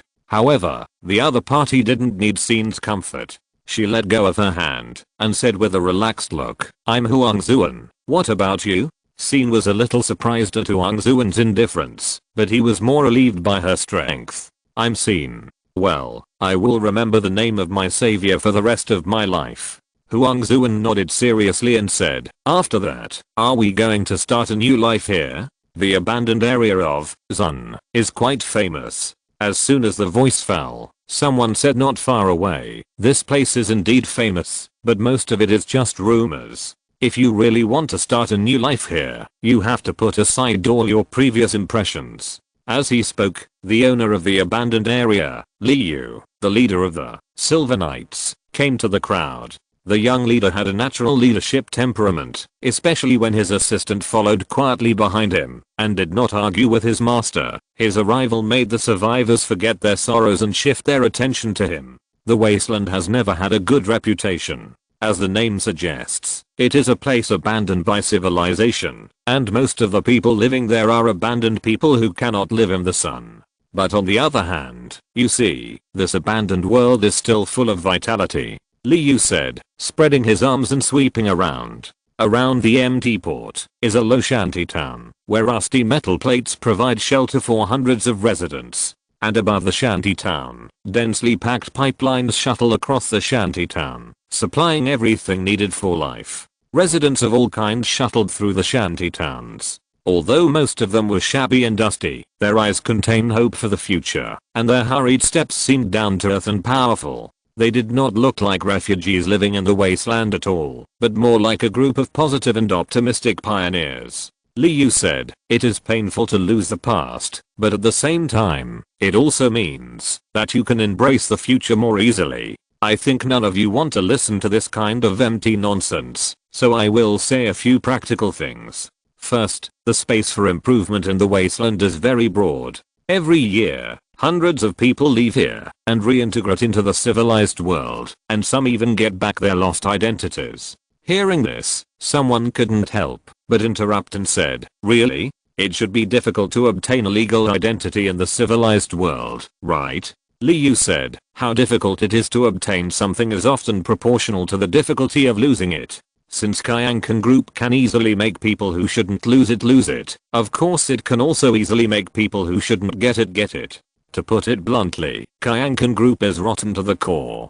Such words are undoubtedly harsh and unacceptable to people who have always lived in the sun and enjoyed legal protection. But for a group of people who have just escaped death, it is natural and reasonable. Yes, since Kyankan group is so corrupt that it can tolerate the existence of killing games, there must be channels to buy legal identities with money and let people return to civilized life. Then someone asked, what if you don't want to integrate into the so-called civilized world? Liu said, there's nothing wrong with taking root here. The wasteland has nurtured generations of abandoned people. Although the living conditions are very different from those in civilized areas, there are also advantages here. For example, there is no Kyankan group in the wasteland. With a smile, Liu added, in addition, I will make short-term work arrangements for each of you to ensure that you can support yourself in the wasteland. After accumulating a certain amount of experience, it depends on you whether you continue to live here or return to civilized society. After that, Liu briefly answered a few more questions and sent people to take the survivors away from the port and settle them in temporary residences. When the survivors left, they were no longer as panicked and sad as before, and most of them had hope rekindled in their eyes. Thank you, Captain. Sin thanked him sincerely. Liu chuckled and said, don't be so sentimental. Those words just now are welcome words for every newcomer. As he spoke, the assistant robot behind Liu had already tacitly projected a holographic video on his arm. The blue Liu recited almost the same lines on the white arm, and even his expression and behavior did not change much. Sin felt even more relieved when he saw it. Although this assembly line style welcome speech seemed to lack sincerity, from another perspective, the fact that the Silver Knights were able to highly standardize this set of welcome speeches showed that the wasteland had formed a very mature mechanism for absorbing outsiders. For those survivors, it was a blessing in disguise. Liu did not wait for Sin to immerse himself in the mood of relief. He clapped his hands and said, okay, after dealing with those newcomers, it's Director Ning's turn next. Do you want to rest here for 2 days, or embark on the journey of escape immediately? At this time, the last crew member on the cargo ship also staggered out. Ning Tao was sweating profusely and looked exhausted, as if he had been blanched in water, boiling water. His face was covered with bruises and bloodstains, and he limped when he walked. It was obvious that being on a boat with 27 survivors who had suffered so much was not a pleasant experience. Ning Tao didn't even have the energy to get angry at this time. He just stared at Liu and asked, will you keep your promise? Liu smiled and said, I just got the news that the ransom has been paid in full, a total of 23.14 million credit points. It really refreshed my understanding of the wealthy class in the Kyan Galaxy. They are richer than I thought. They can come up with such a large amount of cash in such a short time. Ning Tao's breathing became a little faster. Do you want to turn your face and deny it? Liu said, if I'll let you disappear now, I can take the 23 million cash for myself. If it were you, would you admit it? Ning Tao's face became even paler. However, the next moment, Liu smiled and said, fortunately, I'm not you, so congratulations on getting the ticket to the core area of the Republic. I wish you a happy life in your new home. As he spoke, Liu handed a piece of glittering metal to Ning Tao. Ning Tao was a little confused. What is this? Your ticket. Remember to keep it safe. Liu explained. At this time tomorrow, a small spaceship from the core area will land here. The route has been set on the spaceship, and the fuel is all full. As long as you can perform at the normal level of an ace pilot, you can reach your new home without any obstacles. If you have any questions during the period, you can always find that hut man, and he will provide you with convenient services. By the way, there are also your favorite snacks, candies and Caneo chicken skewers in the refrigerator. Ning Tao was stunned. The situation turned so fast that his brain, which was slow due to fatigue, could not react at all. What does Liu mean? Is he really going to let me go? As long as I take tomorrow's spaceship, I can escape from the Kyan Galaxy and go to the core area of the Republic with nearly 20 million credit points to enjoy a comfortable and prosperous life.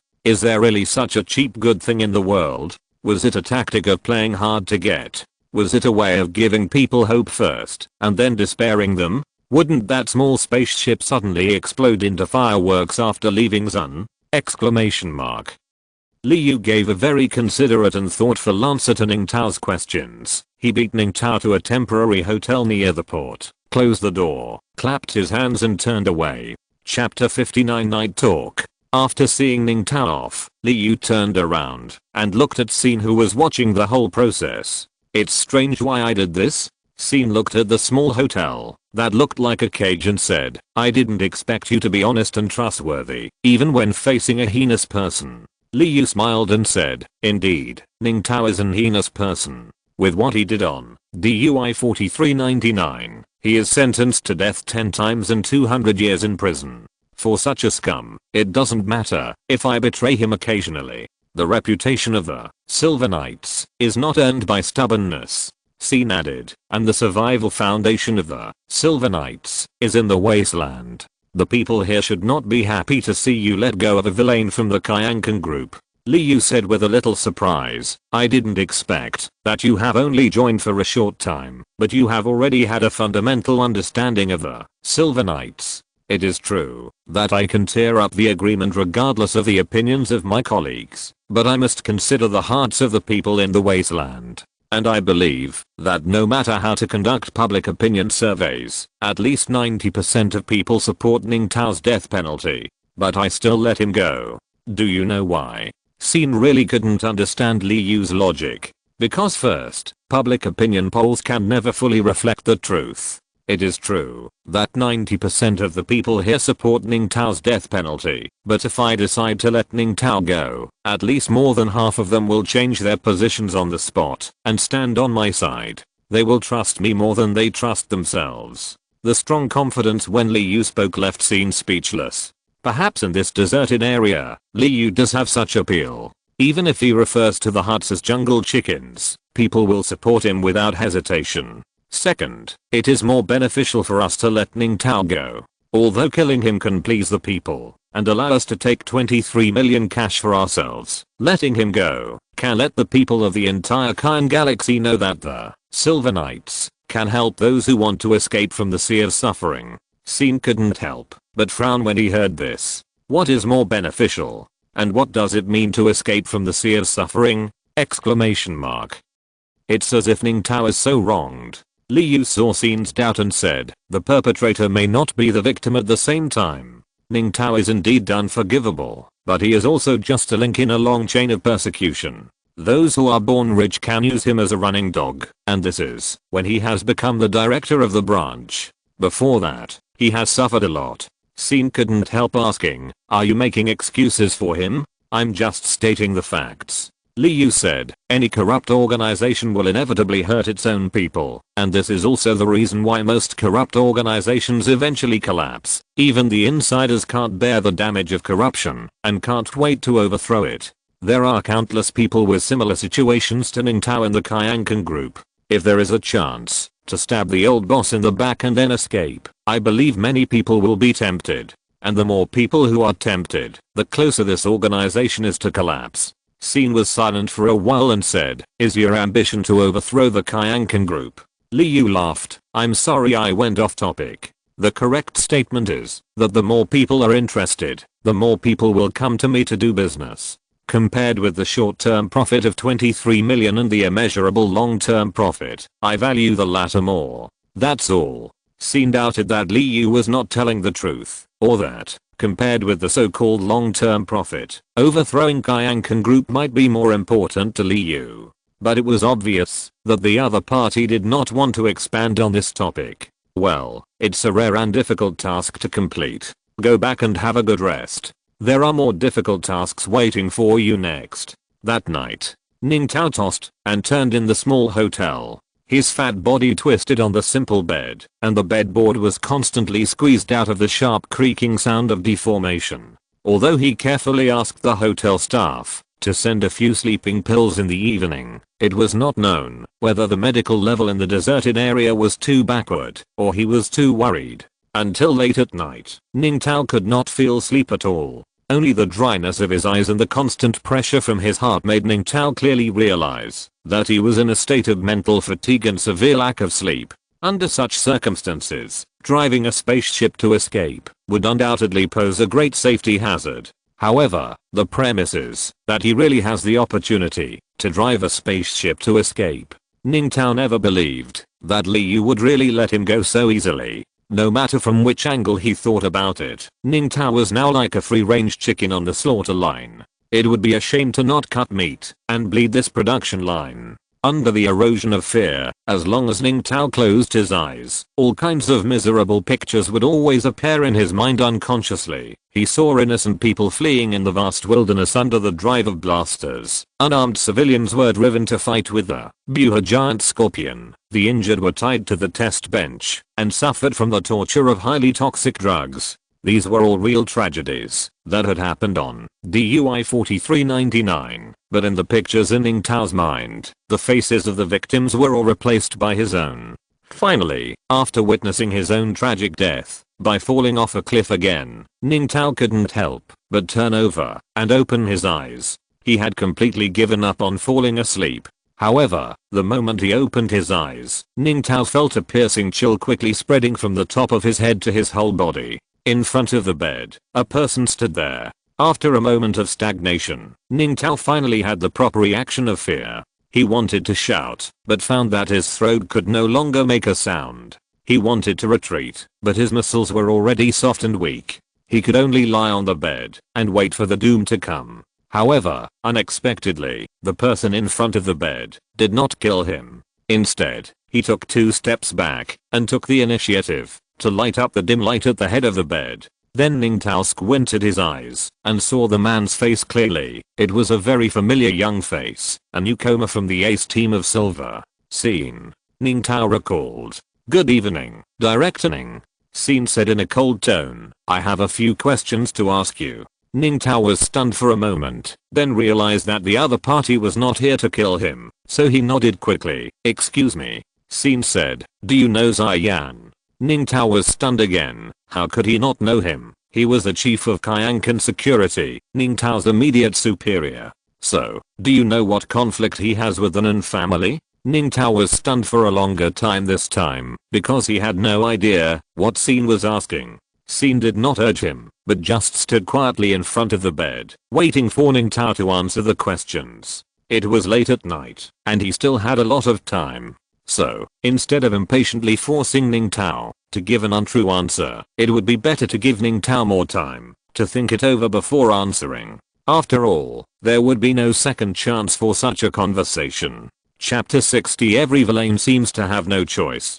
During this night talk, Scene secretly left the Red Apricot team's base and sneaked into Ning Tao's room without telling anyone. The task of recovering Zhu and Ming exhausted all members of the Red Apricot team physically and mentally. When they arrived at the base, they all fell asleep, leaving the base wide open. However, Scene did not think he could hide it from everyone, especially the sleepy Anping. As the team leader, Anping's insight and decision-making ability were extremely outstanding, and he performed his duties meticulously. He would check the surveillance video of the base every day, and it was easy to see something strange from it. Once asked, Scene would not know how to respond. In addition, there were those sentinels hiding around the hotel. In order not to cause an alarm, Scene had to let one of them fall asleep and seized his communicator to report on his behalf on a regular basis. These things might be exposed early the next morning, and Scene, an elite newcomer to the Silver Knights, might be regarded as a spy or a traitor. But Scene was willing to take these risks, because this was an opportunity to get closer to the truth. The reason why he was willing to join the Silver Knights was to use the power of this organization to penetrate the fog faster and get to the truth. Now, a good clue person is in front of him, so he can't miss it anyway. After a long wait, Scene finally waited for Ning Tao to speak. "You just asked me what the contradictions between Ziyan and Anan family are. To be honest, there are so many contradictions that I don't know how to list them. The 4 major families on the board of directors of Kyankan Group, the Zia family, the Nan family, the Chen family and the Ma family, have a history of grievances that has lasted for thousands of years. In addition, the struggle for interests has never been cut off. These 4 families are like 4 crazy beasts, biting each other all the time."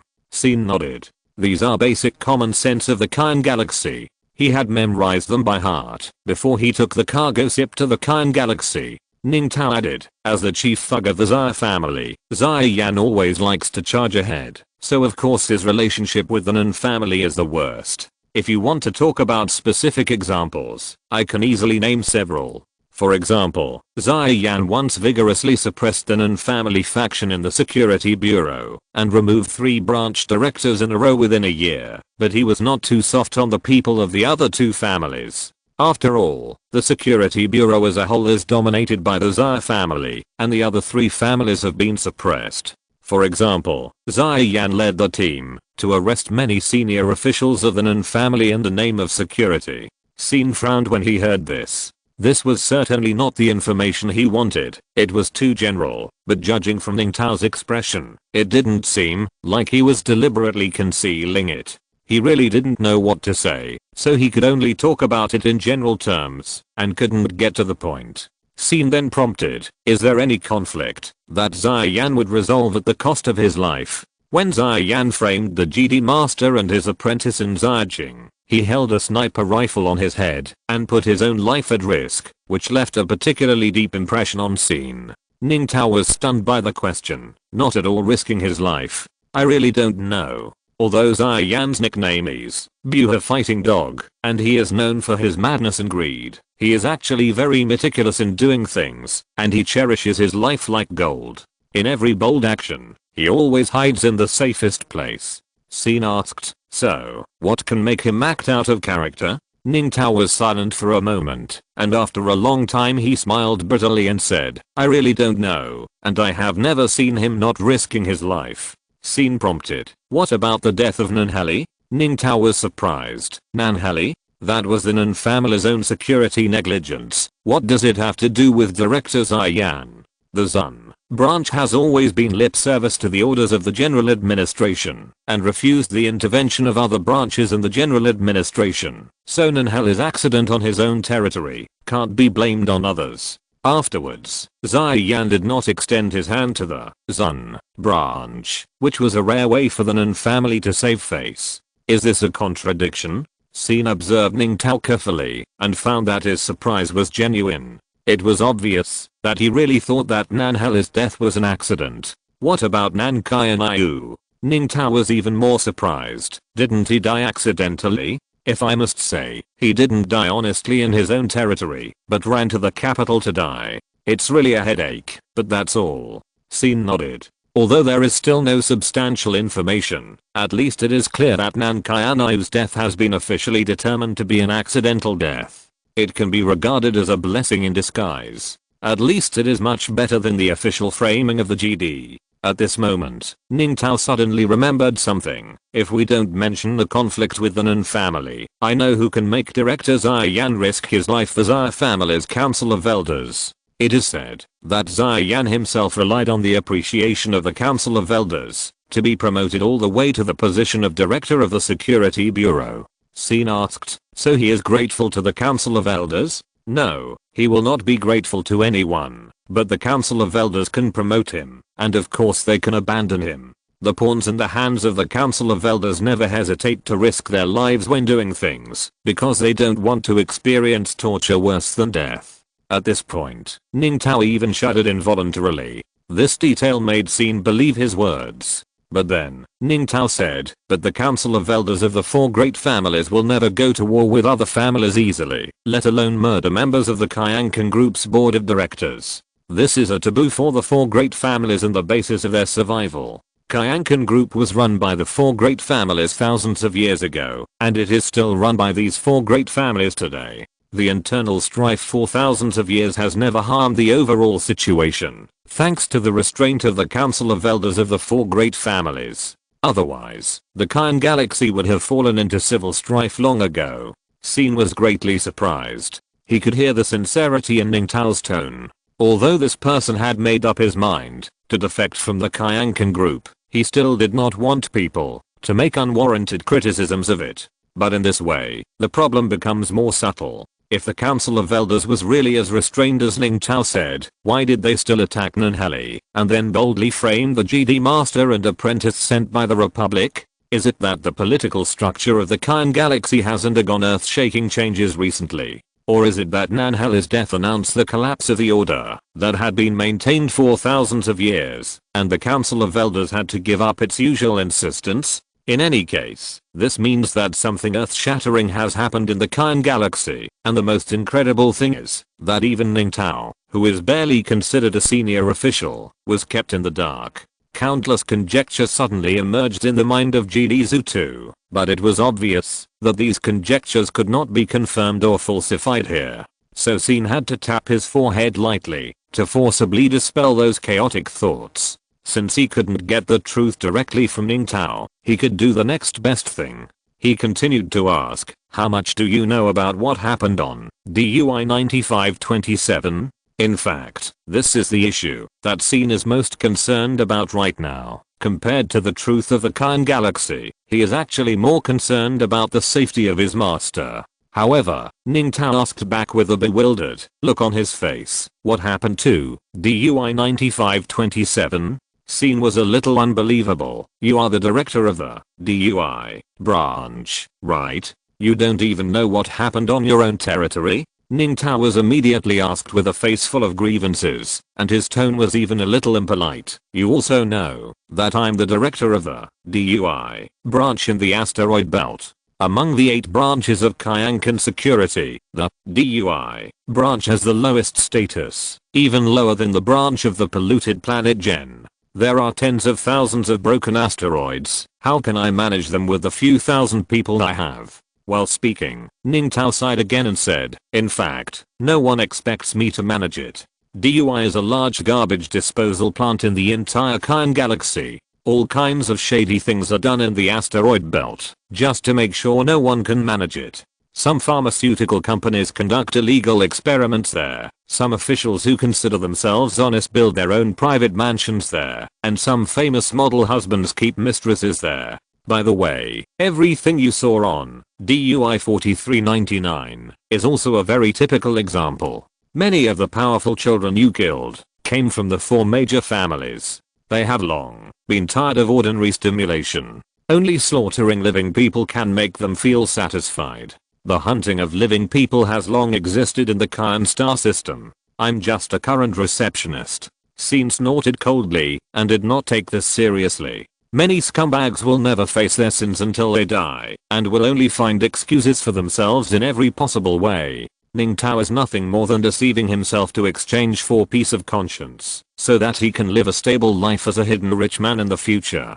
Sin is extremely disgusted by this, but he does not have the extra energy to argue with such a despicable villain at the moment. Nanheli has a private estate in DUI 9527, which was attacked by the pirates, Suzaku, not long ago. Sin didn't finish his words when he saw Ning Tao's small eyes widened in disbelief.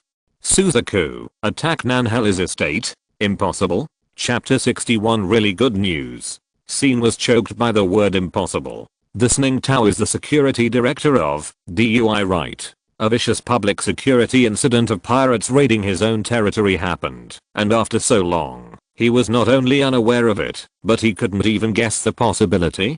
Besides raising private soldiers and harming innocent people, what else would he do? Being glared at by Sin, Ning Tao felt aggrieved. This matter is really unbelievable. Among the civilian armed forces in the DUI area, the only ones that can be called well known are King Long, Suzaku, and Beiyan. Among them, Suzaku is essentially a group of rabble with neither foundation nor backing. Although they are numerous and powerful, they can't accomplish anything. It's okay to make small fights on weekdays, but they never dare to attack the industries of the 4 major families. They can't afford the price. Sin's heart moved and asked, "So there must be a powerful messenger behind Suzaku to embolden them?" Ning Tao pondered for a moment, nodded. "This is the only way to understand it. If there is no big shot instructing them, the people of Suzaku will never dare to take action when they see the Nan family's logo. But this doesn't make sense. If it is really the senior executives of Kyankan Group who are instructing them, there is no reason to hide it from me." Sin snorted coldly. He had completely lost hope in this person. "I thought that Ning Tao, as the director of the branch, was considered a half high-ranking member of the Kyankan Group and should be well informed." So Scene took the risk to visit him late at night, but he turned out to be clueless. Ning Tao was so uncomfortable that he pondered for a while and said, I still don't think this makes sense. No matter who is the mastermind behind Suzaku, since he can trust a group of rabble, it makes no sense that he can't trust me. No matter how much he despises my work ability, I'm at least the security director of the area. If this matter can be concealed all the time, it would be fine. Once it is exposed, where will it put me? This is tantamount to naked contempt for the authority of the Security Bureau. There is no reason to do things this way. Scene thought about it and admitted that Ning Tao's analysis did make some sense. Instructing a group of pirates to attack the Nan family manor without telling the local security director does indeed have the suspicion of causing civil unrest. But objective reality is more powerful than any theoretical analysis. Zion witnessed the atrocities of Suzaku on DUI 9527 with his own eyes, and it cannot be faked. Ning Tao said, so there is only one possibility left for this matter. Although I also think it is absurd. After thinking about it, only this explanation can make sense. This matter was done by someone from the Nan family. This time it was Zion's turn to widen his eyes and exclaimed in his heart that it was incredible. This guy is too whimsical. Question mark? The Nan family invited pirates to attack their own manor. However, the next moment, Zion was stunned again because he suddenly realized that this explanation did make sense. If this was a private matter of the Nan family, they could indeed not inform Ning Tao and keep him in the dark. Now think about it, Nanhela's death may not be without the factor of family infighting. After all, the head of the family and a member of the group's board of directors suddenly died suddenly, and then there was an Ankayan. The reaction given by the Nan family to this was obviously not intense enough. While Scene was thinking, Ning Tao suddenly spoke again. Come to think of it, there is indeed someone in the Nan family who can do such a thing. Who? Nan Yujin. Scene felt vaguely that the name sounded familiar, but before he could ask in detail, he suddenly heard footsteps outside the door. Scene's heart trembled, realizing that his whereabouts might be exposed, and he quickly turned off the bedside lamp and quietly evacuated from the bedroom window. Almost at the same time, Ning Tao's door was pushed open, and a tired and impatient voice came. Don't sleep, wake up. Your spaceship has arrived ahead of schedule, so get ready to go. Ning Tao was also confused. Ahead of schedule? Yes, the Hutts changed their minds at the last minute and asked us to act ahead of schedule, so everyone had to get up in the middle of the night to work overtime. Okay, stop talking nonsense. Do you still want to leave? Ning Tao was in doubt, but in the end, his yearning for the beautiful life of a wealthy man in seclusion overcame everything. He gritted his teeth and said, let's go. Outside the window, Scene sighed in his heart. There are still many questions that I haven't asked in detail, but I can only stop here. Fortunately, I still gained something. Although I didn't find out the truth directly after this question and answer with Ning Tao, I found a clue to find out the truth. Nan Yujin. Scene at least got a valuable name. The Jedi apprentice pondered all the way and quietly returned to the underground base of the Red Apricot Squad. When he walked to the door of his bedroom, Scene also felt a wave of fatigue and yawned. During the entire mission of recovering Zuanming, Scene was always busy on the front line and was already extremely tired. It was purely relying on the protection of the Force that he could force himself to run, to talk with Ning Tao at night, when everyone else was already fast asleep. At this time, the night talk ended, and Scene was a little tired. However, just as he was about to go back to his room to rest, he suddenly found a person standing in front of the door. The person was tall and smiling. It was Li Yu, the leader of the Silver Knights. Scene's breathing stopped instantly. Why is Li Yu here? Exclamation mark. Did he already know that he had just gone to meet Ning Tao in private? Was he here to catch an adulterer? The next moment, the Jedi apprentice calmed down, exhaled lightly, and said with a smile, "Good evening, Captain." "Yes, good evening." Li Yu waved to Scene in a friendly manner. "It's so late, and you haven't rested yet."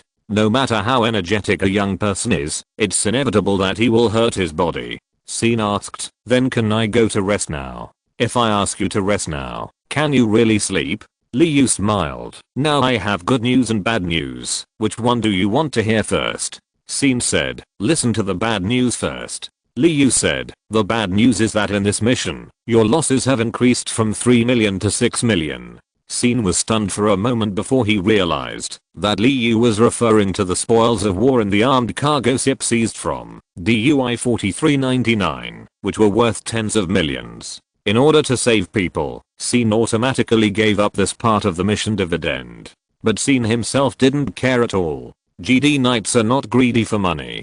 3 million or 6 million is nothing to them. Instead, the fact that 27 innocent lives were saved is a great comfort to Scene. What's the good news? Liu said, the good news is that there will be clues to what you want soon. What do I want? Information. Liu smiled and said, you have people and things you want to know, right?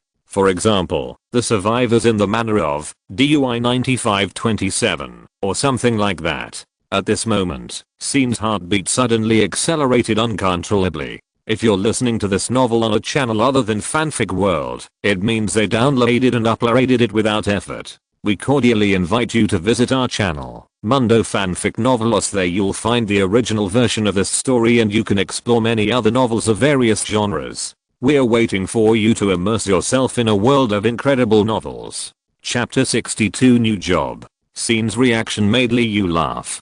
Haha, don't look so serious, as if you were caught in an act of rape. It's just a night outing, it's not absconding due to debts, and it doesn't violate any order prohibitions. What's more, none of the people in Hong Kong team have violated it. Over 180 times? If we really want to pursue it, Lunan should have been tied to the hyperspace engine and launched into an unknown area. Liu said, while patting Scene on the shoulder with a smile. This relaxed posture made Scene, whose muscles were tight, even more nervous. Ordinary people's smiles are meant to express goodwill, but the leader of the Silver Knights can contain completely different emotions in his smile, making it completely difficult to understand his true thoughts. I can't even guess Liu's position. In fact, this is also the question that Scene is most worried about right now. What role does the Silver Knights play in the Khan Galaxy? What role did you play in the action of DUI 9527? Does Liu know about what happened to the Nan family and about the GD Master and Apprentice? Xiaoen was deep in thought for a moment when Liu tapped him on the shoulder again. Okay, don't think so much, and there's no need to be so nervous. I'm not interested in your secrets, so there's no need to be so alert. Scene just stared at Liu in silence. Liu helplessly shrugged his shoulders. Okay, let me put it another way. Do you really think your secret is great? Don't forget, I was the one who picked you up on the ship at DUI 9527. If I really want, there are many ways to reveal your secret. Scene couldn't help but sigh when he heard this. In fact, this is what GD apprentices have always worried about, their secrets. If Liu wants to know, I'm afraid he already knows it. So, Liu said, so you can let go of your guard. I'm really not interested in your secrets. The most important trick for Bayan to survive skillfully in the cracks of the dry galaxy is, don't explore the secrets that don't need to be explored. I picked you up because of you, not the secrets you carry. If you don't explore, the secret will no longer exist. Deceiving myself, what if my secret will endanger the safety of the Silver Knights? Liu said, this question is called self-deception. Why do you think that your secrets are qualified to threaten the Silver Knights? Are you safe? Has the Kyankan group issued a sky-high reward for you? Are you publicly calling on everyone in the galaxy to unite to capture you, regardless of life or death? Scene was stunned by the question. Liu added, the so-called secret you are carrying is nothing more than offending someone at the top of the Kyankan group and then being sent to DUI 9527 for house arrest. But don't forget that the Hong Kong team you are in just killed. He kidnapped dozens of Kyankan security soldiers and kidnapped the branch director. Bayan is not even afraid of such a thing. Why is he afraid of carrying a trivial secret? After hearing this, Scene couldn't help but feel that Liu was right reason. Indeed, compared to the series of audacious actions of the Red Apricot team, his status as a mere GD apprentice seems to be nothing. So this also leads to the next question. Who are the Silver Knights? Liu saw through Scene's doubts and couldn't help but smile. This is the truly valuable secret, so of course I can't tell you now. You just need to remember now, whether it is me or the entire Berlin. Right, you don't mean any harm. You should try to trust us more instead of always being wary of us. Scene couldn't help but fall into deep thought after hearing this. Of course, he couldn't trust the other party unconditionally because of Liu's words, but other than that, there seems to be no better option. In confusion, the Jedi apprentice closed his eyes and tried to feel the guidance of the Force. Thoughts may lead people into misunderstandings, but the guidance of the Force will not. And since entering the dry galaxy, Scene has felt that his connection with the Force has become closer and closer, and he can gain more enlightenment from it. Soon, Scene saw some messy flash pictures. In the pictures, he and Liu were fighting side by side, covering each other in the hail of bullets, and advancing step by step. Although the picture passed by in a flash, the meaning was clear enough. Scene savored the aftertaste of this revelation, then opened his eyes and showed a relaxed smile. I understand. Liu responded with a smile. Just think about it. Take the time to rest now. We will meet tomorrow, departing on time in the morning. Scene was stunned. Departing? Where? Of course it's a mission, Liu said. I just received an urgent request and an old friend asked us to escort her from Zun. Heading to the capital city of Ziyajing. The mission is of high standard. Not only does the silver ship need to be dispatched, but also the entire backbone of the Knights needs to be involved, and you are just the right person to be the representative of the Hangsing team. Scene was stunned when he heard this and joined the team alone. The recent newcomer can actually represent the Hangsing team? Liu looked at Scene's puzzled face and said helplessly, you have also performed missions in the Hangsing team. Do you think there are other more suitable candidates in the team? Scene tried to think about it. Shizuang Yuan'ing was obviously unsuitable. In addition to her personality, those horns also destined her not to leave the familiar environment. Zubo was also unsuitable. Without the control of the captain and deputy captain, this doctor who took drugs like eating and drinking would definitely not survive more than 3 years. Lunan is probably the worst candidate, and only Inping can tolerate her iconic sneer. As for the captain Inping, he is more suitable than Scene, but the problem is that if the Hangsing team does not have Inping, I'm afraid it will fall apart in a few days. Liu put on a tragic posture and said sadly, understand, you are the only suitable candidate. Scene asked again, so this mission is the good news you said, Captain? That client knows what's inside the manor? Information about the survivors? Liu sighed, you asked so directly, I can't answer. The client's information needs to be kept strictly confidential. This is the basic professional ethics of this industry, so you can keep this question to yourself. Let's think about it. The next morning, Scene arrived on the silver ship on time and was greeted by a strong crowd of the entire crew. Haha, welcome back. Are you having a hard time with the Hangsing team? Have you ever been beaten up by Enping on the pretext of joining the team for assessment? Does Lunan still like to look at people with his nostrils? Uncle Zhu is dead. Is it gone? He still owes me 19 yuan. From these passionate and sincere words, Scene felt a different kind of warmth. Unfortunately, before he could respond one by one, the crowd watching him was stunned by Liu dispersed. Go, don't take advantage of the opportunity to be lazy here. When his assistant didn't speak, Liu had the supreme authority in the Silver Knights. He glared, and the crowd of people who were watching dispersed in a hurry. Finally letting go, Scene regained his composure. However, Liu did not make a special trip to give Scene peace. After dispersing his men, the knight leader turned around and gave a respectful knight salute behind him. Please, distinguished guests, please come on board. Everything is ready, and we can set off at any time. Well, I'm ready. The voice coming from the cabin door was soft and generous, as if it contained incredible power, making people involuntarily be attracted to it. Scene turned his head and saw a woman wearing an apricot dress boarding the silver ship under the leadership of Liu. The woman wears a black and white veil that covers her face. As she walks, the veil rises and falls slightly, and the woman's fair chin sometimes reveals a sharp corner, making people curious about her true face, hidden behind the veil. But people are destined to have difficulty getting what they want, because the woman's gait is meticulous. Her back is straight, and the veil that covers her face has very slight fluctuations, leaving no dead ends. Scene glanced at it, and then lowered his gaze. The square veil that half covered her face, and the chin, that appeared and disappeared from time to time, seemed to seem more like a woman's test of the outside world. Everyone who is curious about the woman is also being carefully observed by the woman. This is a very guarded woman, and Scene doesn't want to arouse her excessive vigilance. After all, she is not only Liu's old friend and the client of this escort mission, but also Scene's good news. The whereabouts of the master may be traced to this woman. However, Scene took the initiative to restrain his sense of presence, but the woman stopped in front of Scene and asked with a hint of curiosity, "Is this the new guy on the ship?" Liu laughed, with a keen eye like a torch. "This the guy is indeed new." The woman said, "His smell is completely different from yours. Maybe it's because he just finished a mission and hasn't had time to take a shower yet," Liu said as he guided the woman along. Moving forward, it was obvious that he did not want the woman to pursue Scene's identity further at the cabin door of the Silver. Along the way, Liu followed the woman closely and carefully introduced to her all kinds of bizarre stories on the Bayan, about half of which were made up on the spot. But the woman was so absorbed in listening that she soon forgot about Scene.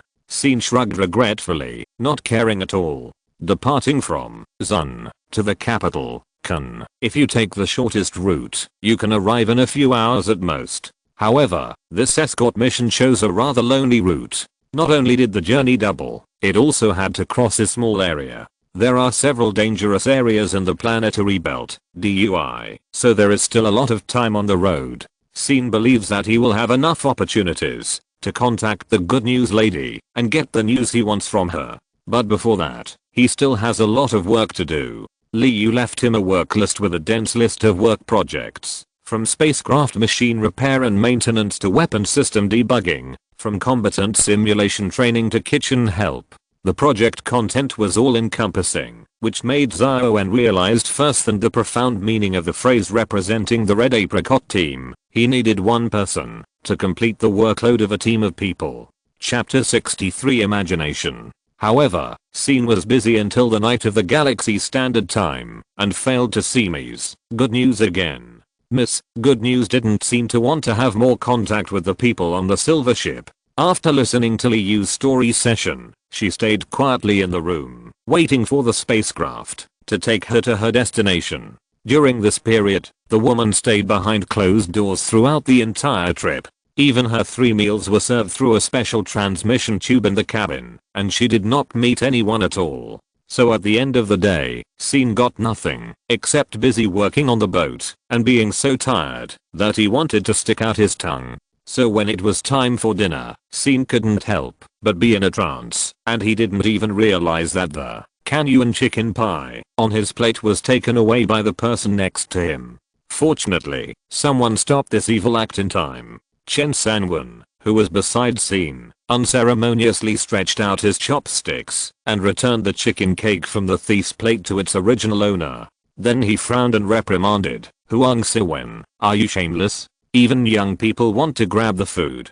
Huang Siwen, who was caught on the spot, laughed. "Isn't it because he has a lack of appetite, so he doesn't want to waste food?" Then a crew member next to him said, "What's the matter with a lack of appetite? He was obsessed with sex. He ran to see the client when he had nothing to do that day, but the door was closed and he didn't even have a chance to meet. Then he became indifferent." As soon as he said this, the restaurant was noisy. It was quiet for a moment, and the next moment, most of the crew members in the restaurant gathered around. The exhaustion after work was completely gone from the faces of these people, only the enthusiasm when they heard the gossip.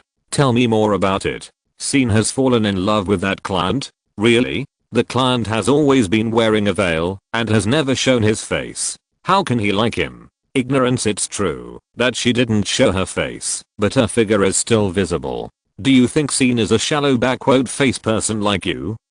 "I don't think it has anything to do with face and figure. He is just looking at people's wealth. Well, that client is a rich woman who is willing to hire an entire crew of the Silver and spend millions of Kyankan coins just for a trip within the galaxy. Holy crap, doesn't that mean Scene will become rich from now on?"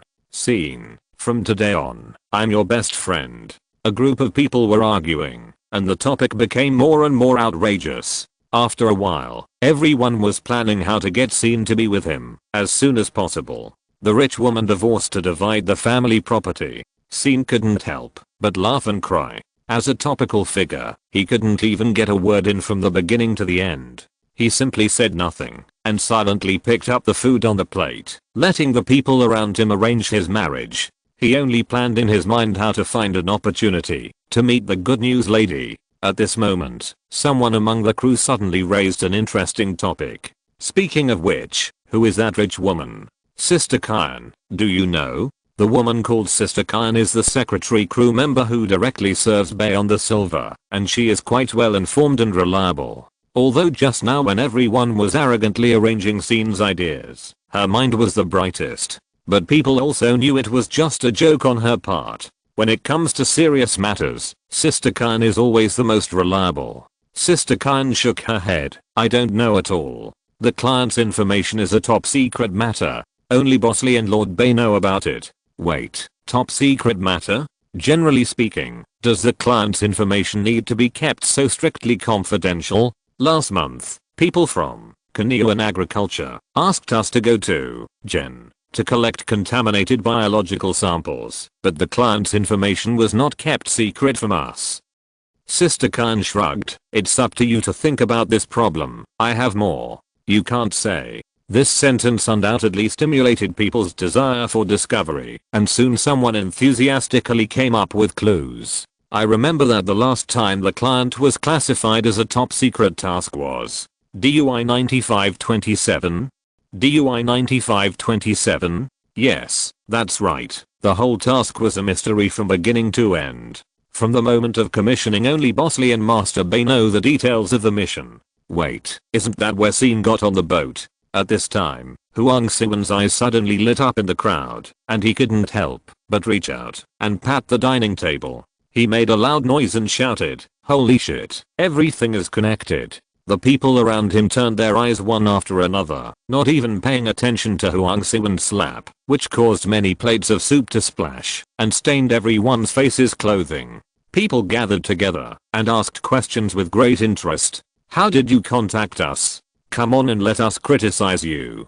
Huang Siwen said with beaming eyes. That rich woman is probably a daughter of one of the 4 major families and seen as her childhood sweetheart. The two have been in love since childhood. However, due to their different backgrounds, they were obstructed by the family in every possible way. As the two grew older, their infatuation with each other remained unchanged, so the family's resistance became stronger and stronger. One day, the family simply arrested Scene and put him under house arrest. DUI 9527, and then took Scene's life to force the rich woman to submit and asked her to accept the political marriage. But the rich woman believed in true love and refused to give in, so she hired us, Silver Knights, to rescue her. At the same time, the family got the news and chose to use their tricks to attack the manor, trying to kill Scene. After a big battle, Scene did not die in the war. Instead, he seized the opportunity to board the silver ship and successfully obtained it. Our protection. But of course rescuing Scene is not enough. During this period, the rich woman fully used her political resources to fight against the family's resistance and win a glimmer of hope for her love. We have to take Scene back to the family headquarters in the capital, Xiajing, to have a showdown with the family. Whether the two of them can stay together depends on this battle.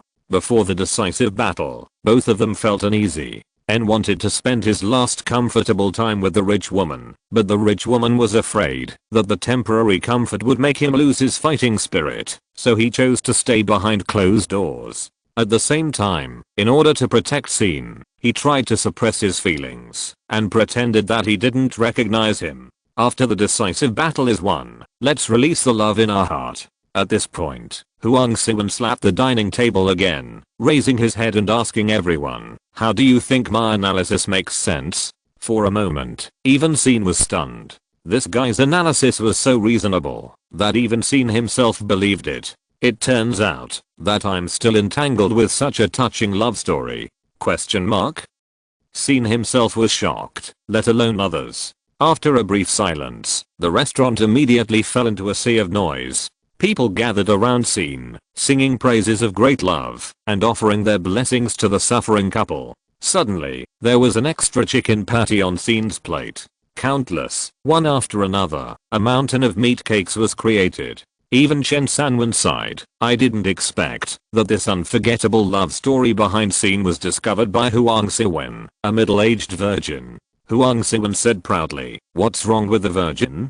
The more. Only a virgin can transcend the nuisance of the world and see through the ways of the world. A man like you who starts a family early will only be blinded by mediocre family life." At this moment, Huang Siwen seemed to be standing on top of the world, showing his incomparable nobility. Looked down on all sentient beings from a perspective, until a cold snort sounded behind him.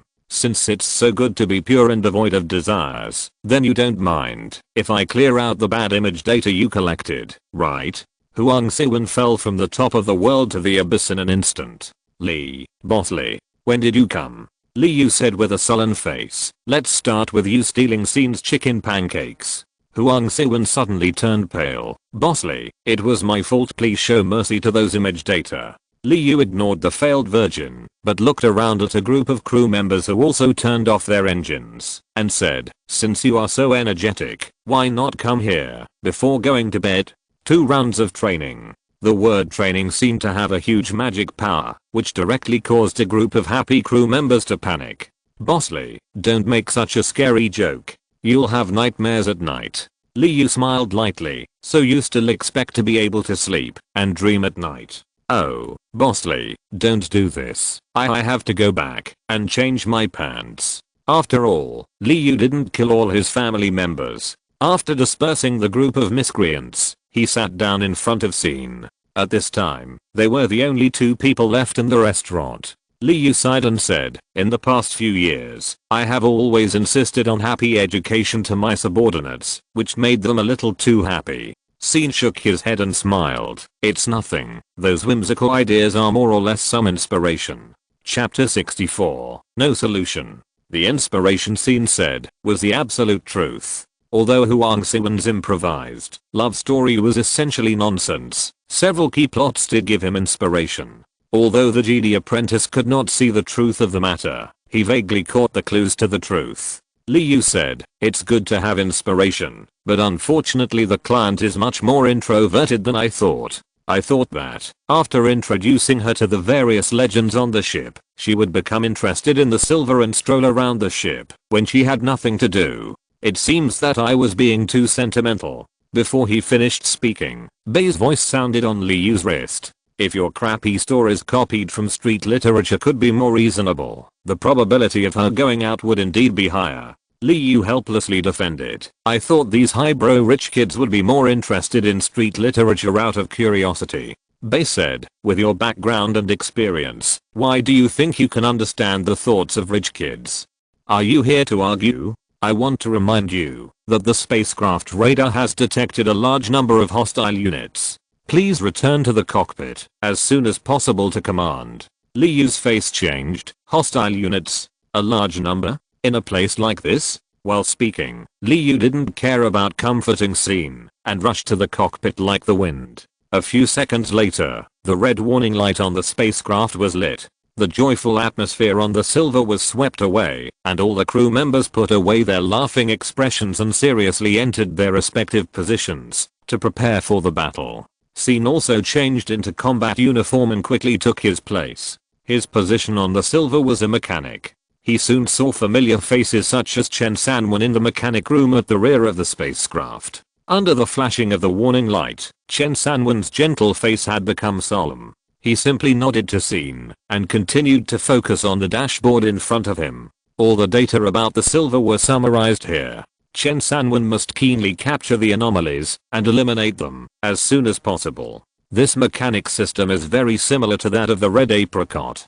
Both rely on the on-the-spot performance of the mechanics to allow the spacecraft to burst out with performance beyond the norm. The size of the silver is much larger than that of the red apricot, and the system inside the spacecraft has become much more complicated.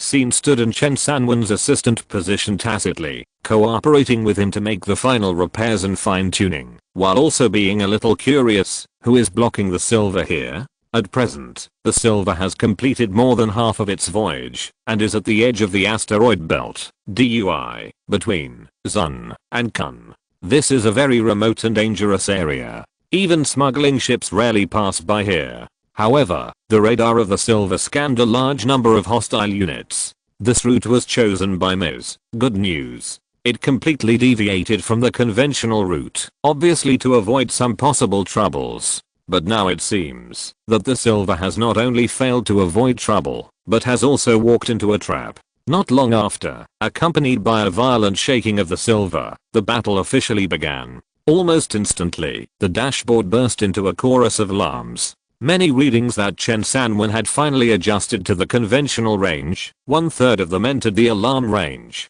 Chen Sanwen gritted his teeth and quickly picked up the tools. He sometimes connected, and sometimes blocked the intricate pipelines in the machine repair room, like a skilled sewing worker, patching the holes of the spacecraft one by one. However, the pilot of the silver was unwilling to cherish Chen Sanwen's efforts, and kept issuing whimsical instructions. Sometimes the spacecraft engine was overloaded, and amazing maneuverability broke out in the emergency maneuvering mode.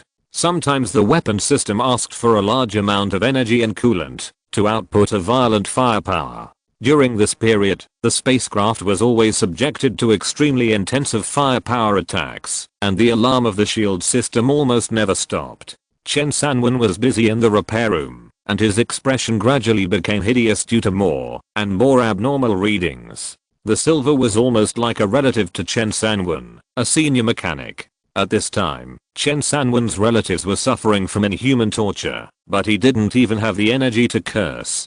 Scene followed Chen Sanwen closely and did his best to relieve his pressure. Although Scene was not in the cockpit and could not see the full picture of the battle, he could only speculate on the battle situation through the readings on the dashboard of the repair room. But it is obvious that the situation is not optimistic.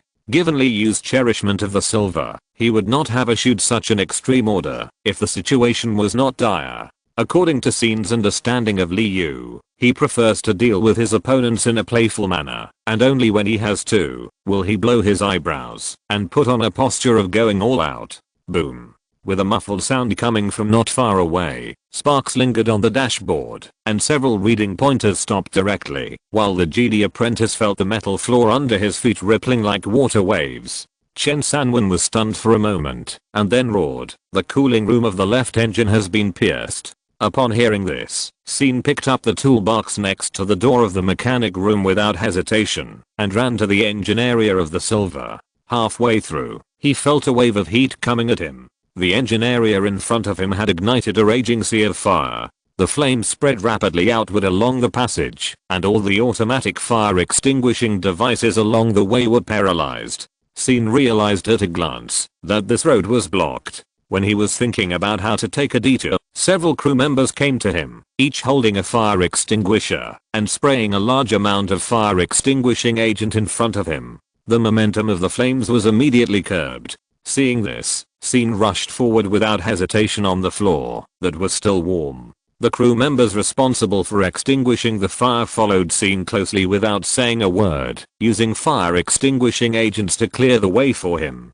But as everyone got closer to the cooling room, the flames in front became more and more fierce, and the portable fire extinguishers could no longer maintain it.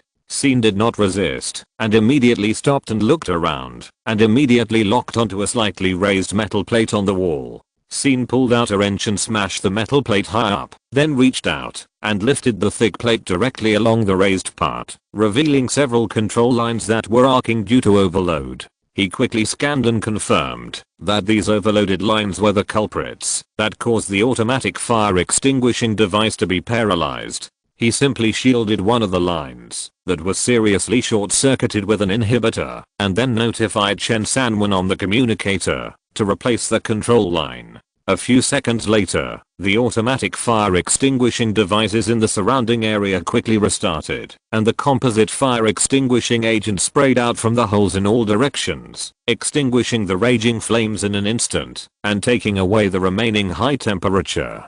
Scene took a deep breath and walked into the cooling room with the toolbox. However, after just one look, he realized that the left engine was doomed.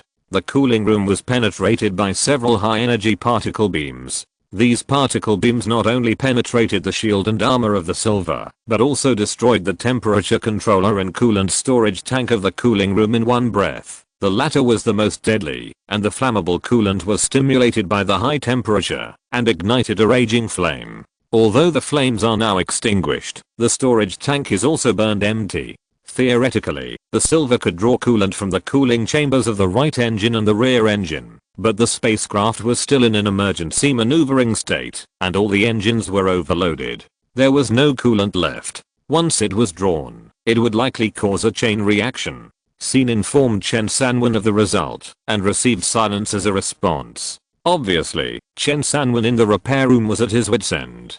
Chapter 65 Save a Life. Just when the situation was critical, Bay's voice came from Scene's communicator. There is still excess coolant in the front turret of the spacecraft. I have sent someone to deliver it to you. Please complete the repair as soon as possible and restore the power of the spacecraft. Very good. Scene clenched his fists and looked back at the Pierce coolant storage tank. Soon, he drew up a repair plan in his mind and put it into practice. The damaged parts in the cooling room were repaired and filled one by one. Although it still looked a mess from the outside, as long as the coolant was in place, it would only be a matter of time to resume operation. Scene waited patiently in the cooling room, but after a few minutes, the coolant promised by Bay was still not in place. Just when he couldn't help but urge, Bay's unchanging voice came from the communicator. The transporter was accidentally seriously injured. Please quickly go to the cabin passage to meet him and collect the coolant. Scene exhaled lightly. Does door-to-door delivery become door-to-door pickup? Okay. As he said, he turned and left the cooling room and ran towards the cabin passage. He did not question why Bay did not delegate others to continue to complete the cargo transportation, but insisted that he, a mechanic, run around. Now is really not the time to argue. When he came all the way to the cabin passage, he immediately understood Bay's helplessness. The entire cabin passage was riddled with metal fragments shot from the outside, although the holes in the external armor had been urgently filled by the technician robots, and no negative pressure was generated. But the fatal problem was, next to the cabin passage of the Bayin, a large number of material pipelines were integrated. At this time, these pipelines were all overturned under the impact, and the broken metal pipes were poked in the passage in all directions, like staggered animal teeth. Among the countless canine teeth, the two crew members who were responsible for carrying the coolant tanks and the accompanying guards had all fallen in a pool of blood. Some were pierced through the abdomen by metal pipes, and others were pierced through the shoulders. They were nailed like specimens, and could not move. When they saw Scene, these seriously injured people struggled at the same time and said hoarsely, "Don't worry about us, take the coolant away."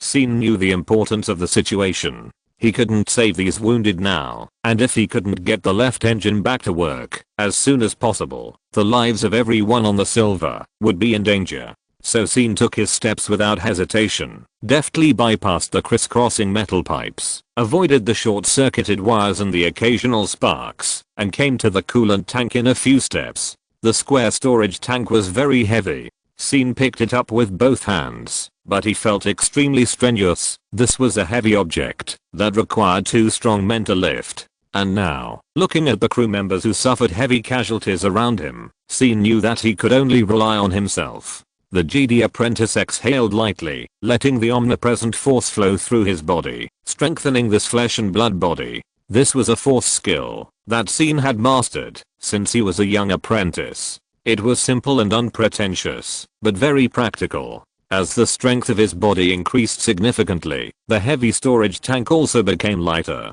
Scene raised his arm, carried the storage tank on his shoulder, and then stepped forward. His speed was even faster than when he was barehanded. However, at this moment, a tightly closed door on the side of the passage suddenly opened, and a woman in an apricot yellow dress ran out of it in panic. "Excuse me." Before he finished speaking, a high voltage wire with a flickering flame on the top of the door swung down due to the vibration of the door opening, like a hunting, buher electric snake, aiming at the woman's head and neck and biting her. In an instant, Scene felt that the flow of time seemed to slow down. The Jedi apprentice seemed to have seen the woman being hit by the wire and her body turned into charcoal, but he had no time to stop it. The wire fell too fast, and he was at least 5 meters away from the woman. Even if he didn't carry the heavy storage tank on his shoulder, he couldn't cross this distance in an instant and rush to the woman. At the critical moment, Scene freed one hand and reached forward. Then the falling wire was like a poisonous snake caught by someone, and it solidified in midair in an instant. Although Scene himself couldn't get there, the force was everywhere. However, Scene felt a little difficult to continue, while strengthening his body with the force, carrying the storage tank on his back, and grabbing the high voltage wire through the air with the force. But the woman was frightened by the tragic scene in the passage, and stood there like a wooden chicken. The Jedi apprentice gritted his teeth, and swung his arm downward with his remaining strength. The high voltage wire was swung aside, and hit the wall of the passage heavily, and suddenly burst out amazing electric sparks. The flying sparks almost burned the hem of the woman's skirt, and the sudden burst of high temperature made the woman scream in shock, but this finally made her regain consciousness. Scene panted violently and shouted loudly, "Go back. The VIP room is the safest refuge. Don't come out before the battle is over." The woman nodded immediately, and returned to the room without hesitation according to Scene's order. Scene breathed a sigh of relief, and then he felt that his blood vessels seemed to be swelling and aching. This critical stimulation was also an extremely heavy burden for him. Fortunately, everything went well, and the woman was out of danger. The next question is, the scene where he just grabbed the high voltage wire with the force should not have been exposed. Scene looked around cautiously. The camera in the passage had been sacrificed heroically, and the crew member lying in a pool of blood was also in a coma. Except for the good news lady, no one else should have seen that scene. And the good news lady should not have thought of the force, right? After all, in the Kyan galaxy, Jedi and the force are absolutely rare concepts, and the change of direction of high voltage wires can also be explained by other reasons. Of course, this is all wishful thinking, or maybe she has already seen the truth. Scene exhaled lightly and temporarily put these chaotic thoughts out of his mind. Now is not the time to think about these things. If the maintenance of the spacecraft is not completed as soon as possible, everyone will die in the asteroid belt, and it will be too late to say anything at that time. Fortunately, he did not encounter any episodes afterwards, and soon returned to the left engine cooling room. With the arrival of precious coolant, the left engine quickly resumed operation under Scene's skillful hands, and began to provide precious power for the Silver. The Jedi apprentice stood outside the engine area, looking at the indicator light that had turned green, symbolizing normal operation, and finally breathed a sigh of relief. And this gentle green light seemed to foreshadow the reversal of the situation. After passing the initial high-pressure headwind stage, the Silver began its difficult road to a comeback. Although Scene could not see the full picture of the battle, even judging from the perspective of a mechanic, the battle situation was obviously improving. At least the spacecraft did not suffer any serious damage such as the cooling chamber being pierced, so the mechanics did not have to run around in the spacecraft. Obviously, the enemies who had ambushed in the asteroid belt in advance still underestimated the combat capability of the Silver. Even though they had an absolute advantage in numbers, they were still defeated in the end. About half an hour later, the warning light in the spacecraft turned from a shrill blood red to orange yellow, and at the same time, Liu's voice came from the radio. "Congratulations, everyone, we won." There was an indelible fatigue in his voice. Obviously, this comeback battle was not easy for Liu, so much so that he could no longer maintain his usual cheerful tone. Clean up as soon as possible, save people if necessary, and repair the ship if necessary. Liu Peng, take your people outside to capture a few prisoners. We can't suffer this loss without knowing it. After saying that, Liu turned off the radio. The next moment, weak cheers came from all over the Silver. Chapter 66 Metal Box. When the cheers rang out, Scene felt his tense muscles relax, and his legs felt weak for a moment. But now was not the time to collapse and enjoy the victory. As a mechanic, Overtime had just begun. After this encounter, the silver was covered with wounds and even holes. It was impossible to repair it with a mechanic robot alone. The mechanics had to shoulder the heavy responsibility and restore the spacecraft to normal as soon as possible. SYN communicated with Chen Sanwen on the communicator about the task allocation and got the task of handling the cabin passage. Thinking of the passage that looked like a metal forest, he couldn't help but have a headache. But now, no one else could do that kind of troublesome work except him. Chen Sanwen had a back injury due to excessive busyness in the mechanic room and basically lost his ability to work. However, when SYN returned to the cabin passage, he saw an unexpected figure there. The apricot yellow long skirt, the black and white veil, the meticulous standing posture. It was the good news lady. Seeing her, SYN's mind once again emerged with the previous scene of lightning and fire. Unlike her slightly panicked attitude at that time, she had regained her composure at this time. When she stood quietly in front of the cabin door, her calm and elegant temperament formed a very sharp contrast with the mess around her. After experiencing the danger, the woman followed SYN's instructions and hid in the cabin honestly. Fortunately, the metal flow that penetrated the cabin passage never affected her cabin. Of course, from another perspective, the strongest part of the silver was the VIP cabin, so SYN told her at that time that the VIP cabin was the safest refuge. If the part that was hit was the VIP cabin, perhaps the silver would be safe. The chaotic thoughts lingered in SYN's mind for a moment, and then he greeted her openly. "Dear client, please don't worry about the battle situation, we have won." The woman turned to look at SYN and whispered, "Thank you for saving me before." SYN's heart skipped a beat, realizing that the woman had indeed noticed the unnatural change of direction of the high voltage wires. So he chose to play dumb without hesitation. "Haha, I'm saving everyone. If the engine cannot be restored, none of us will be spared. If I really want to thank you, I should thank those brothers who were seriously injured in carrying the storage tanks. They have paid much more than I have." The woman nodded slightly, as if accepting SYN's explanation. "In addition, I want to ask you for a favor." SYN was stunned when he heard this. The topic changed so quickly, and the wire issue was just fooled away. Is the other party really naive and easy to believe others, or does she not like to accept the life-saving grace of others? So she fooled away if she could. However, SYN himself did not seek rewards, and the other party's reaction was just what he wanted. On the other hand, the woman's request to him was also a good opportunity for communication, and SYN just had a lot of questions to ask. So SYN immediately put on a business-like smile. "I'm happy to help you. Please help me open this lid," the woman said, handing over a square metal box. SYN took it and felt that it was light in his hand and a little empty, but the lid was tightly closed without a single gap. There were handles on both sides of the lid.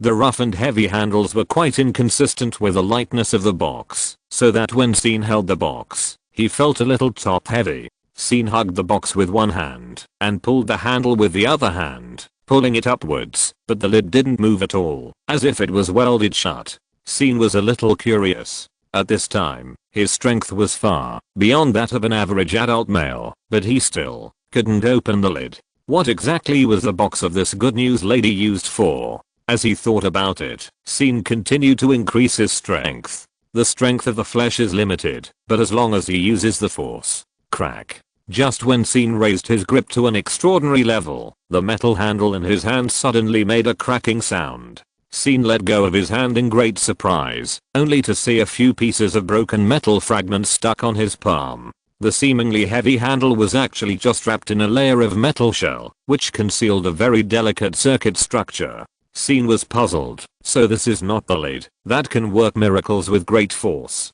I used too much force and broke the lid instead. Why didn't she say this earlier?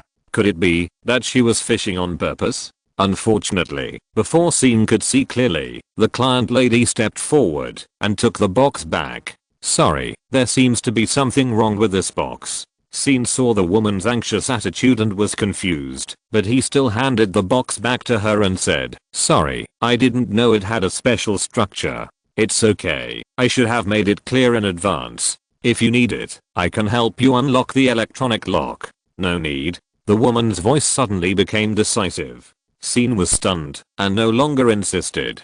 He smiled and said, then come to me anytime, if you need it. Well, thank you. When Scene returned to work, he realized that he had completely missed the opportunity to continue the conversation with a woman and failed to get more information from her. Maybe he was really busy after the whole battle. However, Scene reflected on the conversation and felt that, after he crushed the handle, the woman had no interest in continuing the conversation. After she took back the metal box, she turned back to the cabin with a very resolute attitude.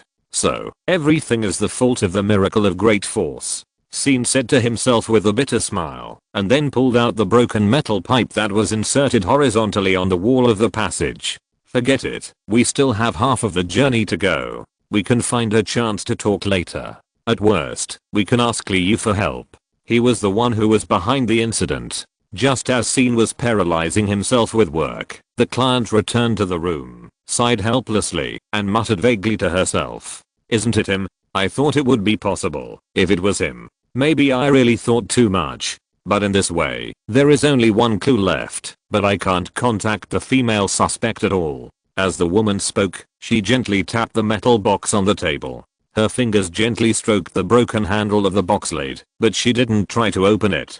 Because before this, she had tried too many times and changed too many methods, but none of them worked. Now there is only one possibility left, a possibility that she herself cannot verify no matter what. The only clue is two people, and one of them has just been ruled out. In a trance, a blue light flashed before the woman's eyes, and she saw Liu's projection suddenly appear on the desk. The woman was startled. Liu. Sorry to bother you. The captain of the Silver, who had just led a fierce battle, still looked exhausted. In the projection, he was half sitting and half lying on the chair. Miss, what was the result of the test just now? The woman returned to her previous meticulous attitude and had no interest in answering Liu's questions. It looks like the result isn't very good, so what are you going to do next? Are you going to try your luck with another clue? That would be very troublesome. After all, even I know nothing about the news over there. But I can introduce you to a very awesome intelligence dealer. Enough, this matter has nothing to do with you. Liu sighed. There's no need to deceive yourself, right? I took that thing out of the manor, so I have the right to know, right? Oh, by the way, that guy was also taken out of the manor by me, and you used that thing to test him, so I should have double the right to know.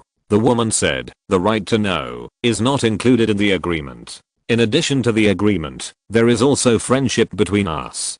Bain and the Nun family have been partners for many years. Thanks to the help of the Nun family, the wasteland can be so vibrant. We are always thinking about repaying this favor. The woman's tone turned slightly colder. Thanks to Bain's activeness, the Nun family has been criticized in the board of directors, right? Liu said, who among the four major families doesn't have agents who do dirty work? The Zhuanhuan blood of Xiran pharmaceutical was not collected by themselves, right? The smuggling business of freight was also distributed to the huts, right? Whose bottom is clean? Of course, if you are really unhappy, we can also restrain ourselves and recuperate during this period. I just don't know how much effect this unilateral restraint can have. That manor was your father's favorite vacation manor when he was alive, but the inheritance in it requires you to hire outsiders to get it. The woman showed some anxiety. Enough. You don't need to say anything about the Nun family's affairs, and you don't need to interfere.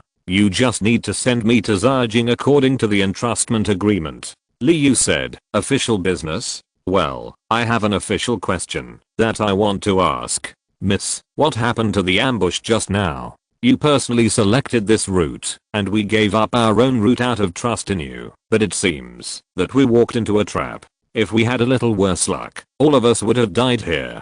This topic made Liu take the initiative without a doubt. The woman was silent for a long time and sighed. If you need compensation. No, I don't need any compensation. I just need the truth. It happens that Leo Pen has captured the prisoner. Why don't we ask him together later? The woman hesitated for a moment and nodded gently. Okay. Chapter 67. Living towards death.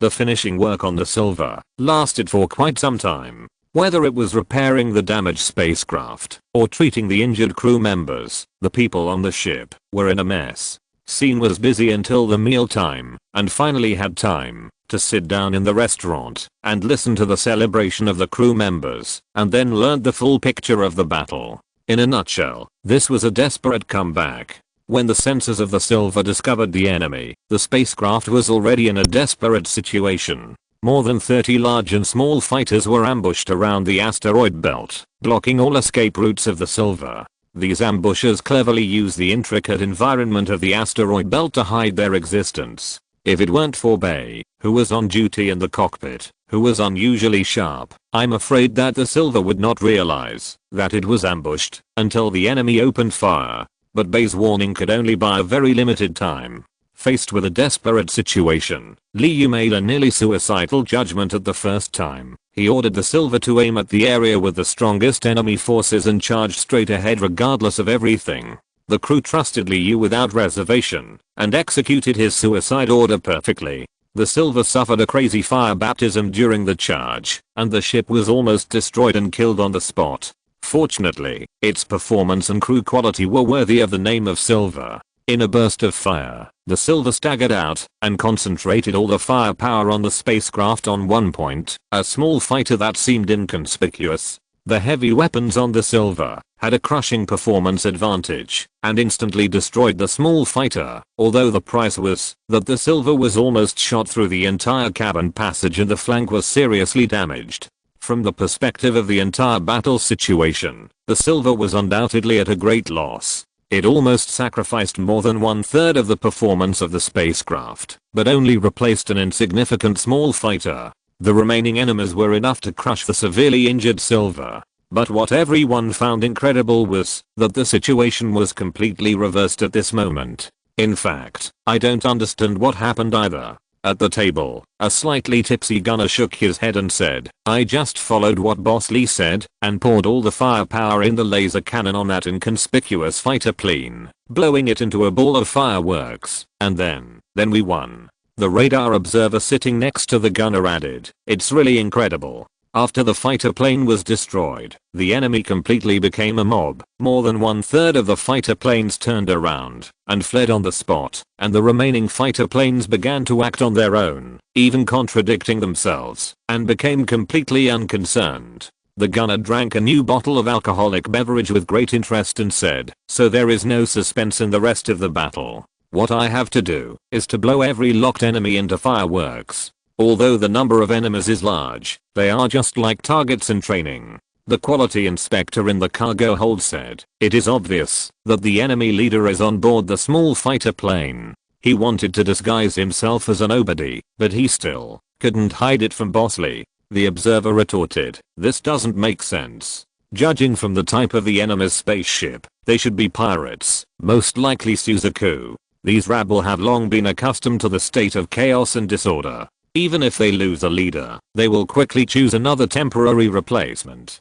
Who knows? Anyway, we won." The gunner didn't care much about the truth. The observer was eager to find out the truth. He turned around and saw a tall and strong man touching his head and walking into the restaurant. His eyes lit up immediately and he greeted, "Brother Peng, Brother Peng, sit here." The man surnamed Peng was a little puzzled, but he still sat down as he was told and greeted everyone at the table one by one. But before he could pick up his chopsticks and start eating, he was stopped by the observer and asked, "Brother Peng, what is the result of the interrogation?" "What interrogation result? Didn't you catch the person alive outside?" The man surnamed Peng nodded, "Yes, but I handed the person over to Boss Lee and came back. Anyway, the result of the interrogation will be announced, so I'm not in a hurry to watch the live broadcast." The observer was disappointed. "Brother Peng, you really have no curiosity about life. Why do you need such a strong curiosity?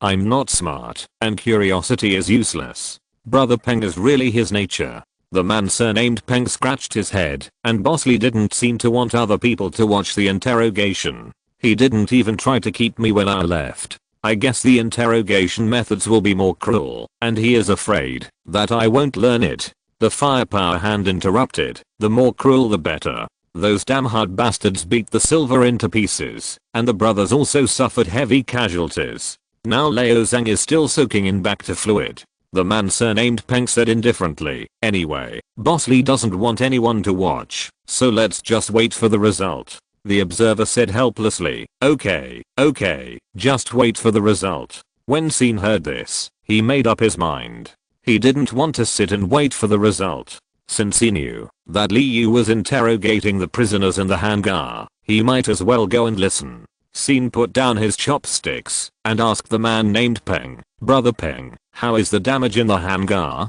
The man named Peng replied, "It's a bit miserable, only slightly better than the engine area." Before he finished speaking, Sin said, "Then I'll go over and take a look. Anyway, I'm free after eating." The gunner was surprised. "Hey, so hardworking? I say, even though you owe money to Boss Lee, there's no need to push yourself so hard. Look at Huang Siwen. He has been a digital man for many years, but he still laughs and jokes like an idiot all day long. Fuck you, Genki Wen. How dare you make fun of me?" Sin sighed, put the noise behind him, put down his plate, picked up the toolbox, and rushed to the severely damaged hangar like a dedicated mechanic. Soon, he came to the closed door of the hangar, and at this time, Li Yu's interrogation work had just begun. In this small and compact hangar, 2 small fighter planes were parked crookedly. Under the slightly damaged wings stood the captain of the Silver, Li Yu, and his assistant Bei.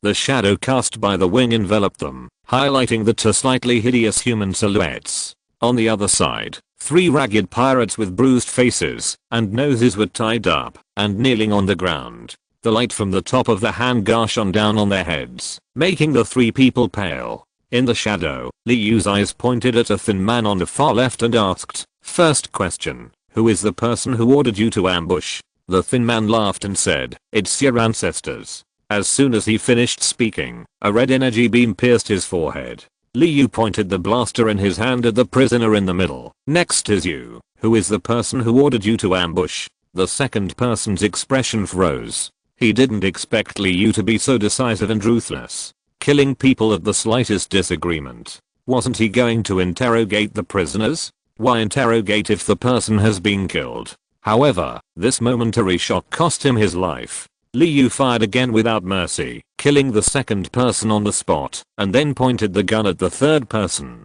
This time, Li Yu did not even ask questions. The third person finally woke up a little, realizing that his life was hanging by a thread, and quickly said, "It was Lord Fengchu who summoned us." Before he finished speaking, a wrench flew out from the shadow under the wing and hit the prisoner's shoulder, knocking him to the ground, and he was so painful that he could not speak. Li Yu was so angry that he cursed, "Feng, your whole family. A group of savages who can't take a bath once a week. Where did you learn such a ridiculous title? Isn't it disgusting?" The knockdown prisoner quickly changed his words. "It was the people summoned by Hizuna. He is our military advisor, and the bosses usually listen to him." Chapter 68 Silent Understanding. After listening to the prisoner's confession, Li Yu turned to look at his assistant. Bei quickly found the person's information in the database. Heisena, whose real name is Hezhan, is from Kanstar. He was born into a farming family. At the age of 17, he fled his hometown due to an accidental injury. 3 years later, he became a pirate.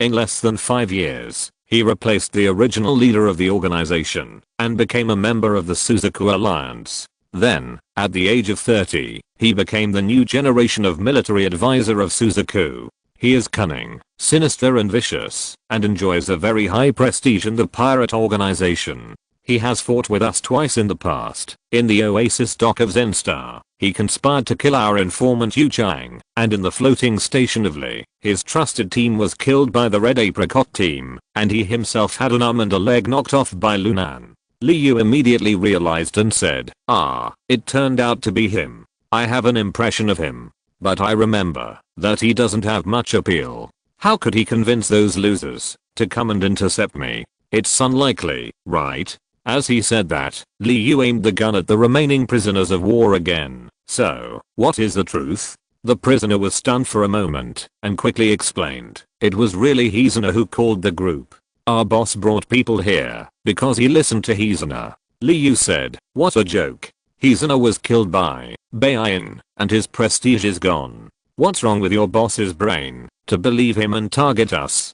But, Forget it, what a waste of time. Li Yu shook his head and shot him in the head again. The next moment, a woman hiding under the wing on the other side of the fighter plane suddenly couldn't help but said, "There is no need to kill him, right? He obviously knows nothing about the matter. Shouldn't he die if he knows nothing?" Li Yu said coldly. In this ambush, the people on the ship reacted quickly, and most of them were only injured but not killed. But some people died after all. Ji Chao, the duty administrator of the engine area, was killed, and Wu Fan, who was escorting the coolant, could not be rescued. Only 2 people died, and you later destroyed more than 10 times the number of enemies. Li Yu smiled lightly, but there was no joy in her laughter. "Miss, to your Nan family, human lives are just numbers? If it was your brothers and sisters." Oh, sorry, this statement may be difficult for an only child like you to resonate. If your father was killed, would you also be careful to exchange the number of people with the enemy? The woman was instantly furious, but she was speechless. Li Yu added, "Everyone on the Silver, and even everyone in the Silver Knights, are my brothers and sisters. Okay, some of those who are older should be considered uncles and aunts. But the life of each of them is extremely precious. By extremely precious, I mean that, in order to avenge them, I would not hesitate to kill 1,000 times or 10,000 times more enemies." The woman could not help but say, "This excessive brutality." Before she finished speaking, she was interrupted by Li Yu. "Excessive brutality can best protect my loved ones. The Silver Knights have never been good citizens, and those lukewarm codes of civilization will never protect us. Our hometown is called the Wasteland, and we have to deal with scum like the Suzaku and Azure Dragon every day. And the scum's way of survival is the law of the jungle, a fight to the death." The woman was not convinced, but, to be honest, I really hate dealing with people like you who are pampered.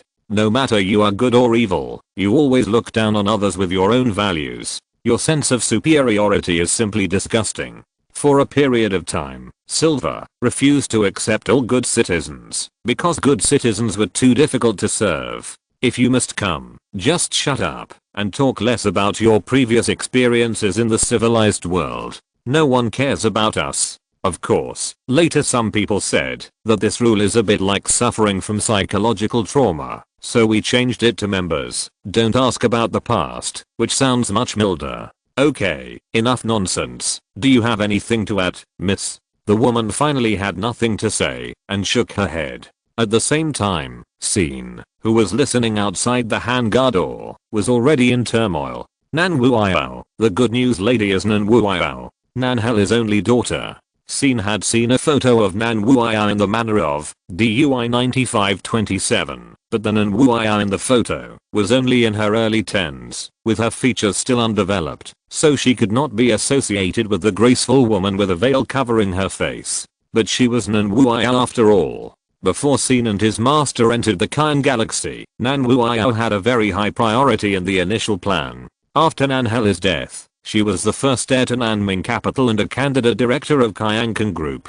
Although she was young, she was already an important figure in the Kyan Galaxy. After a series of changes, Nan Wuiao's status in Scene's heart was further enhanced because she might be an insider of the Manor incident. From Li Yu's conversation, it is not difficult to see that this was not the first time Nan Wuiao and Beiyin had cooperated. Although there were frictions between the two sides, there was also a tacit understanding. So, did Nan Wuiao know about Li Yu's trip to DUI 9527? If she knew, the question would arise. Why would the daughter of the Nan family hire a group of pirates to attack her own manor and kill her own employees? The head maid of the manor, Li Qiang, was Nan Wuiao's personal maid and best friend in childhood, but she almost died at the hands of pirates. Did Nan Wuiao do that on purpose? In addition, did she know about the ambush in the Zhajing Tavern? Even more, how much did she know about Nan Hela's death? These questions made Scene want to open the door of the hangar immediately and rush in to ask clearly. However, the impulse only lasted for a moment. Scene knew that now was not a good time for him to come forward and question. Not to mention that Nan Wuiao had no reason to be open and honest with him, a stranger. Even Li Yu, who had just opened his heart and said that he was one of his own, probably had very limited trust in him. Otherwise, why not ask the past? So although the conversation inside the hangar could be heard clearly by Scene outside the door of the hangar was never opened. This was obviously Liu's attitude towards Scene. The so-called members don't ask about the past means asking fewer questions, so that everyone can seek common ground while reserving differences. You should listen to what is said to you, and don't ask about what is not said to you. Otherwise, you will be embarrassed to know too much. Scene is not unable to understand this. Many of the styles of silver are contrary to the ideas advocated by the civilized world. Scene felt this even more after joining the Red Apricot Squad. This organization is united and loving, full of vitality, but the ruthlessness when facing the enemy is completely incompatible with the word civilization, and it is even more incompatible with the ideas believed by the GD. This is also one of the reasons why Scene has not disclosed his identity. Liu emphasized to Scene several times that Silver would not ask about his past. How could Scene not hear the implication? So let's just maintain the tacit understanding between each other at this time. With Liu, Scene has been getting closer to the truth step by step, which is much better than fighting alone in the Kyan galaxy. At this moment, a new voice came from the hangar. If you're listening to this novel on a channel other than Fanfic World, it means they downloaded and uploaded it without effort. We cordially invite you to visit our channel, Mundo Fanfic Novelos. There you'll find the original version of this story and you can explore many other novels of various genres. We're waiting for you to immerse yourself in a world of incredible novels. Chapter 69 Chapter 68 Nan Says How. In the hangar, after Liu calmed down Nan Wuao, who was full of humanitarian spirit, he continued his interrogation. Okay, enough of the small talk, let's continue. While Liu was talking, Assistant Bay opened a large metal box not far away and poured out 3 prisoners rolling on the ground like unloading goods. Okay, a new round of interrogation begins.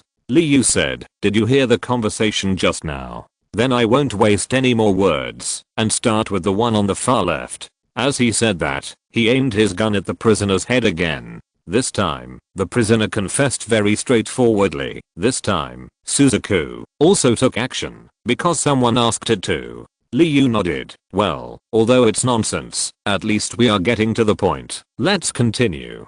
The prisoner said, the leader was indeed Heisena, but Heisena was just following orders. The real person in charge was someone else. That person was also responsible for setting up the formation and commanding the ambush this time.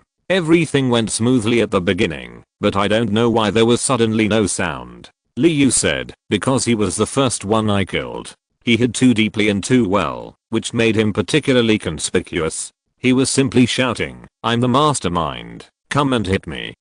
And as soon as he died, you were beaten back to your original form as expected. I knew that with just the group of scumbags. Suzaku, how could they have the courage to ambush me? There must be outsiders instigating and organizing. So if we get rid of the outsiders, we will also get rid of everyone. The captives were stunned when they heard this. They never expected that the ambush they thought was perfect was doomed to failure from the beginning. Thinking of the fierce reputation of Silver, they couldn't help but feel more frightened. So they confessed the problem without hesitation. It is said that the man paid a lot of money to convene our action. In addition, he was responsible for the route planning and personnel arrangement of the entire action. Liu interrupted. Performance arrangement too? He also arranged your people personally? The prisoner replied, I don't know the specific details, but it is said that he asked for the names of all the bosses and carefully inquired about the situation of each team and then made this arrangement.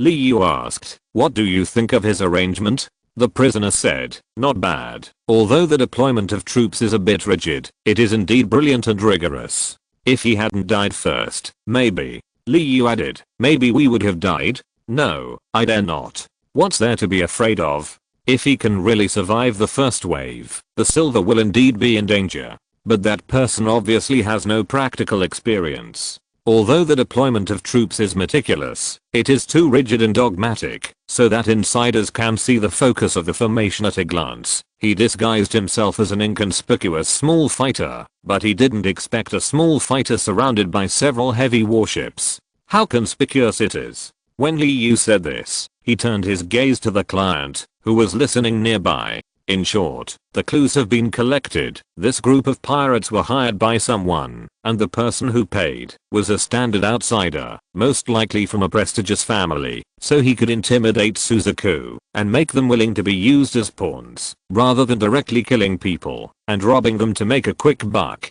In addition, that person was hands-on. He obviously came from a good family, but he had to do even the dirty work himself. Unfortunately, he died because of this hands-on approach. Even if he was remotely controlled, our situation would be much more difficult. Miss, through the above clues, can you figure out the mastermind behind the scenes? Nan Wuyao's face was gloomy at this time, and he gritted his teeth and said, I know, and I will give you an explanation. Li Yu said, it's to give you an explanation. The target of this ambush is you, and our silver is just a byproduct. I know. Really? Li Yu pressed on step by step. You chose this remote route to avoid disaster, but in the end not only could you not avoid it, but you even walked into a trap. I know there's a traitor around me. Even the person you shot first might be my most trusted confidant, Nan Zhao, who was also my father's secretary during his lifetime. Are you satisfied? Li Yu smiled and said, it's the same thing. The key is whether you are satisfied with the answer, miss.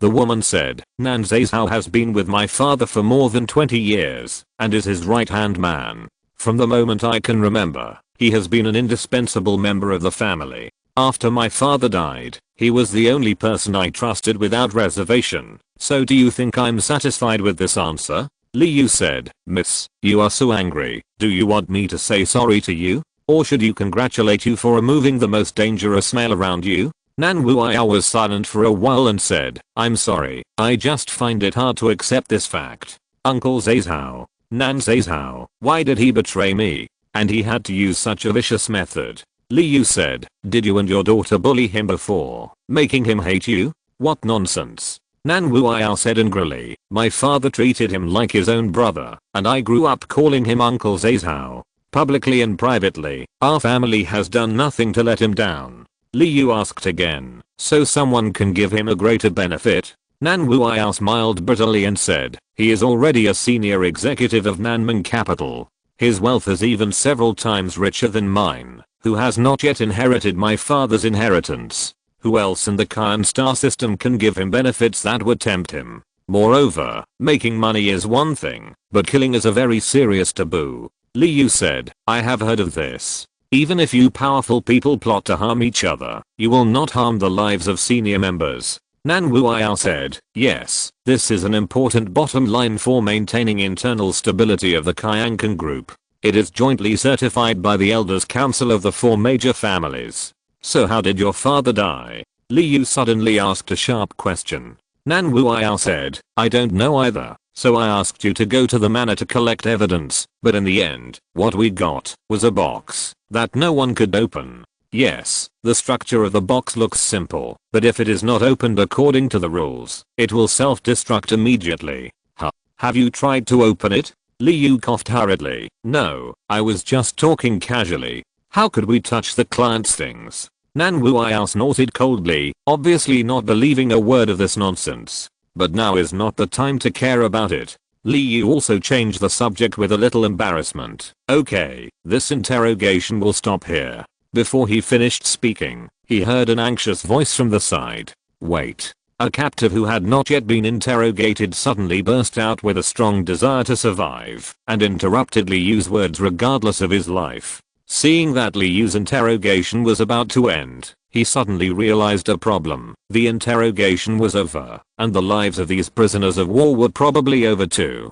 Those who confessed their problems might still have a glimmer of hope. Although Silver was ruthless to the enemy, he would not kill even the prisoners who confessed their problems. The problem now is that some people don't even have the chance to confess their problems. Of the 3 prisoners in the second batch, 2 didn't have time to speak. So if you want to survive now, you must confess your problems. Even if Li Yu doesn't ask, he has to confess. That, Boss Li, I have. Before he finished speaking, Li Yu's wrench broke through the air. You also called Boss Li's name? Ancestor. The prisoner who was hit in the chest injured the pain and fought for his life. I have important information to confess. Liu clicked his tongue repeatedly. You have a strong desire to survive. Tell me, and I'll let you go if it's valuable. Chapter 70, Arrears. Hearing Liu's confession, the captive was overjoyed, but his eyes turned to the shadow under the other wing and asked, that person over there should be the eldest daughter of the Nan family, right?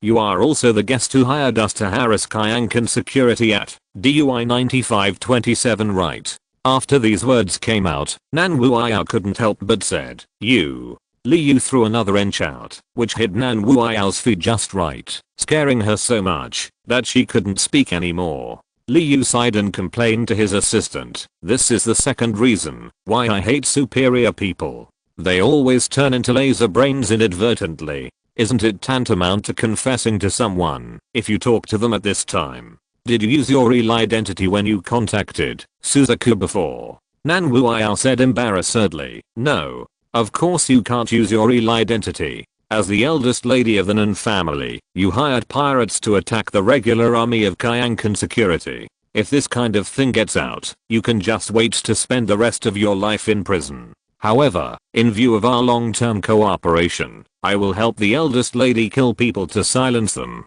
The prisoner of war who was threatened to be silenced was horrified. This matter is no longer a secret. Almost everyone in the Suzaku organization knows it. There's no point in killing me. Liu asked. Everyone knows? Miss, how did you keep it secret last time? Did you use the alias Benny Kyan Chao? Nan Wuiao said, I contacted Suzaku before, through Uncle Zazao. Among the people I could trust at that time, he was the only one who had a channel to contact the pirates. If he comes forward to deal with me this time, he will certainly not keep any secrets for me. Liu said, so you went through him last time as well. No wonder those pirates started doing evil things when they arrived at the place. If the middleman is unreliable, there will certainly be problems in the execution of the mission. Nan Wuiao was surprised. Do evil things? What do you mean? Liu was even more surprised. What do you mean? Don't you know what Suzaku's people did in the manor? Nan Wuiao said, I really don't know. Nan Zazao told me the whole story. He said everything went well, and you did get the things back, so of course I believed it. After that incident Kyankan Group blocked all official news channels, and even I didn't know the inside story. And the only unofficial news channel I have is Nan Zazao. When you gave me the things, you didn't say anything extra to me. Liu said, even if I had told you at that time, you might not have believed me, miss. Besides, your commission only asked me to go to the laboratory to pick up the goods, but you didn't ask us to collect intelligence. The intelligence fee is to be calculated separately. How much more money do you want? To be honest, it's not much. Liu sighed. Based on the usual charging standard of silver, we have already given you a very favorable discount. After all, it is the Nan family's business. It's a pity that you, miss, don't have the generosity of your predecessors. After careful calculation for a long time, you only chose a newcomer discount package. Nan Wuiao snorted lightly, obviously not wanting to expand on this topic. Liu was relentless. If you had chosen the luxury package at that time, I could have brought my brothers to provide one-stop service, and there would be no need to find a mob to set up an outpost and attract attention. Nan Wuiao bit his lip. The funds I could use at the time were very limited. I did not inherit all of my father's property.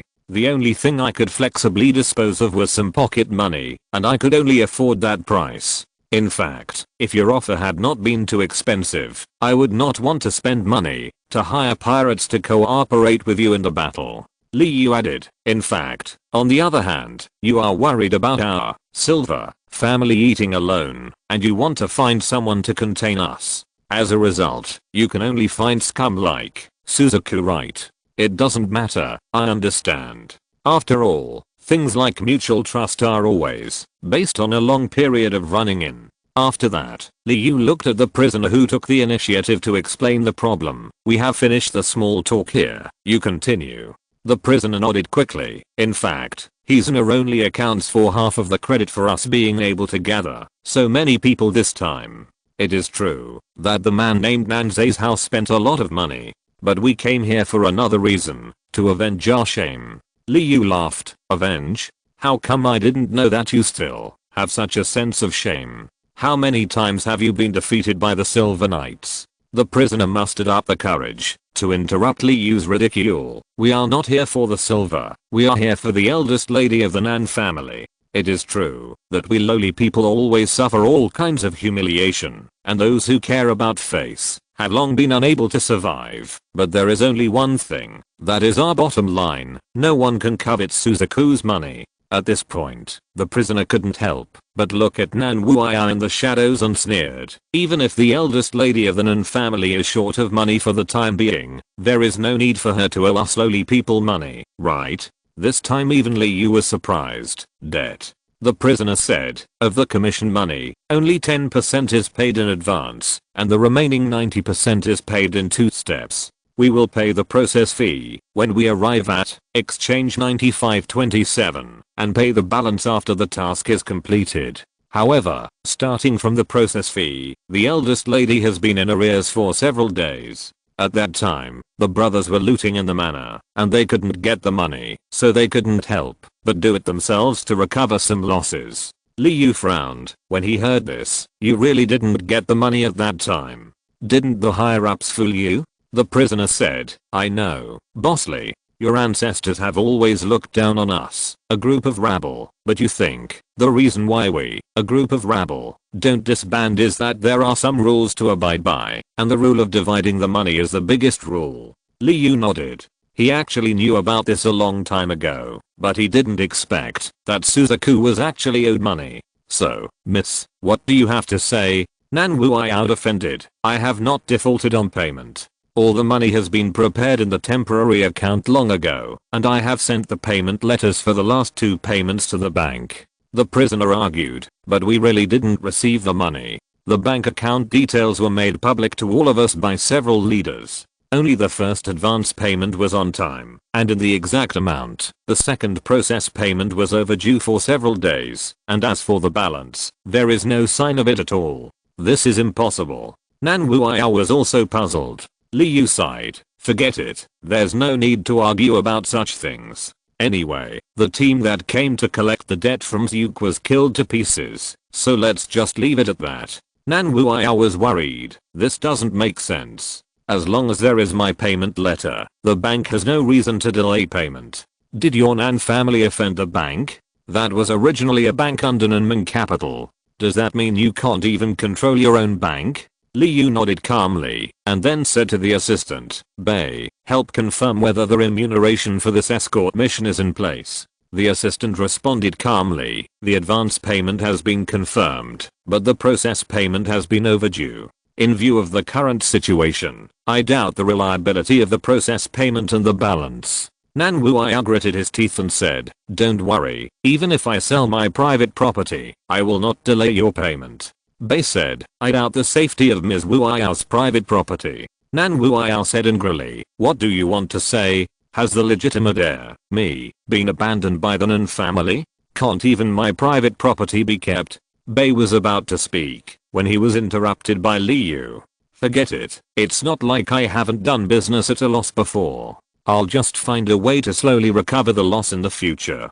There's no need to argue with a respected client. However, miss, I still have something to tell you. Your situation is very delicate now. Please make sure to choose someone you can trust. You don't need to remind me. That's good. I believe miss will be able to overcome the difficulties. Well, we are almost at our destination. I hope miss will have a smooth journey on the rest of her journey. Nan Wuya opened her mouth and wanted to say something, but in the end she could only say a simple thank you. Chapter 71 Family Members. The Silver, which was in tatters after a fierce battle, finally arrived at the capital planet, Kun, of the Kine Galaxy, and landed at Xiaoqing's port landing area. When the spacecraft landed, it made a clattering sound like a metal box full of parts falling to the ground. The people on board couldn't help but worry that the spacecraft would fall apart. Fortunately, the structure of the Silver was very strong.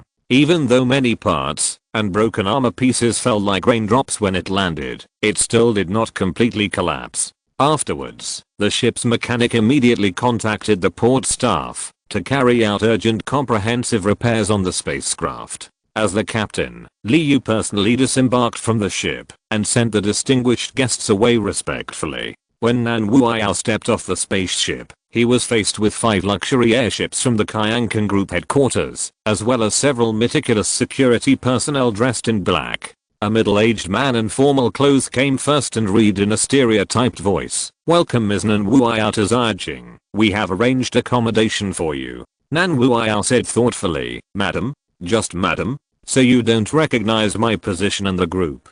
The middle-aged man said, "This meeting is just to discuss this issue. The group will strictly follow the regulations to ensure that every member is Nan Wuiyao. Please don't worry." "Well, I didn't expect it from the beginning, so I can't say I'm worried. It is expedient to fight for it yourself. There is never any legal rights that fall from the sky." The middle-aged man lowered his head and remained silent. Nan Wuiyao didn't waste any time talking to him.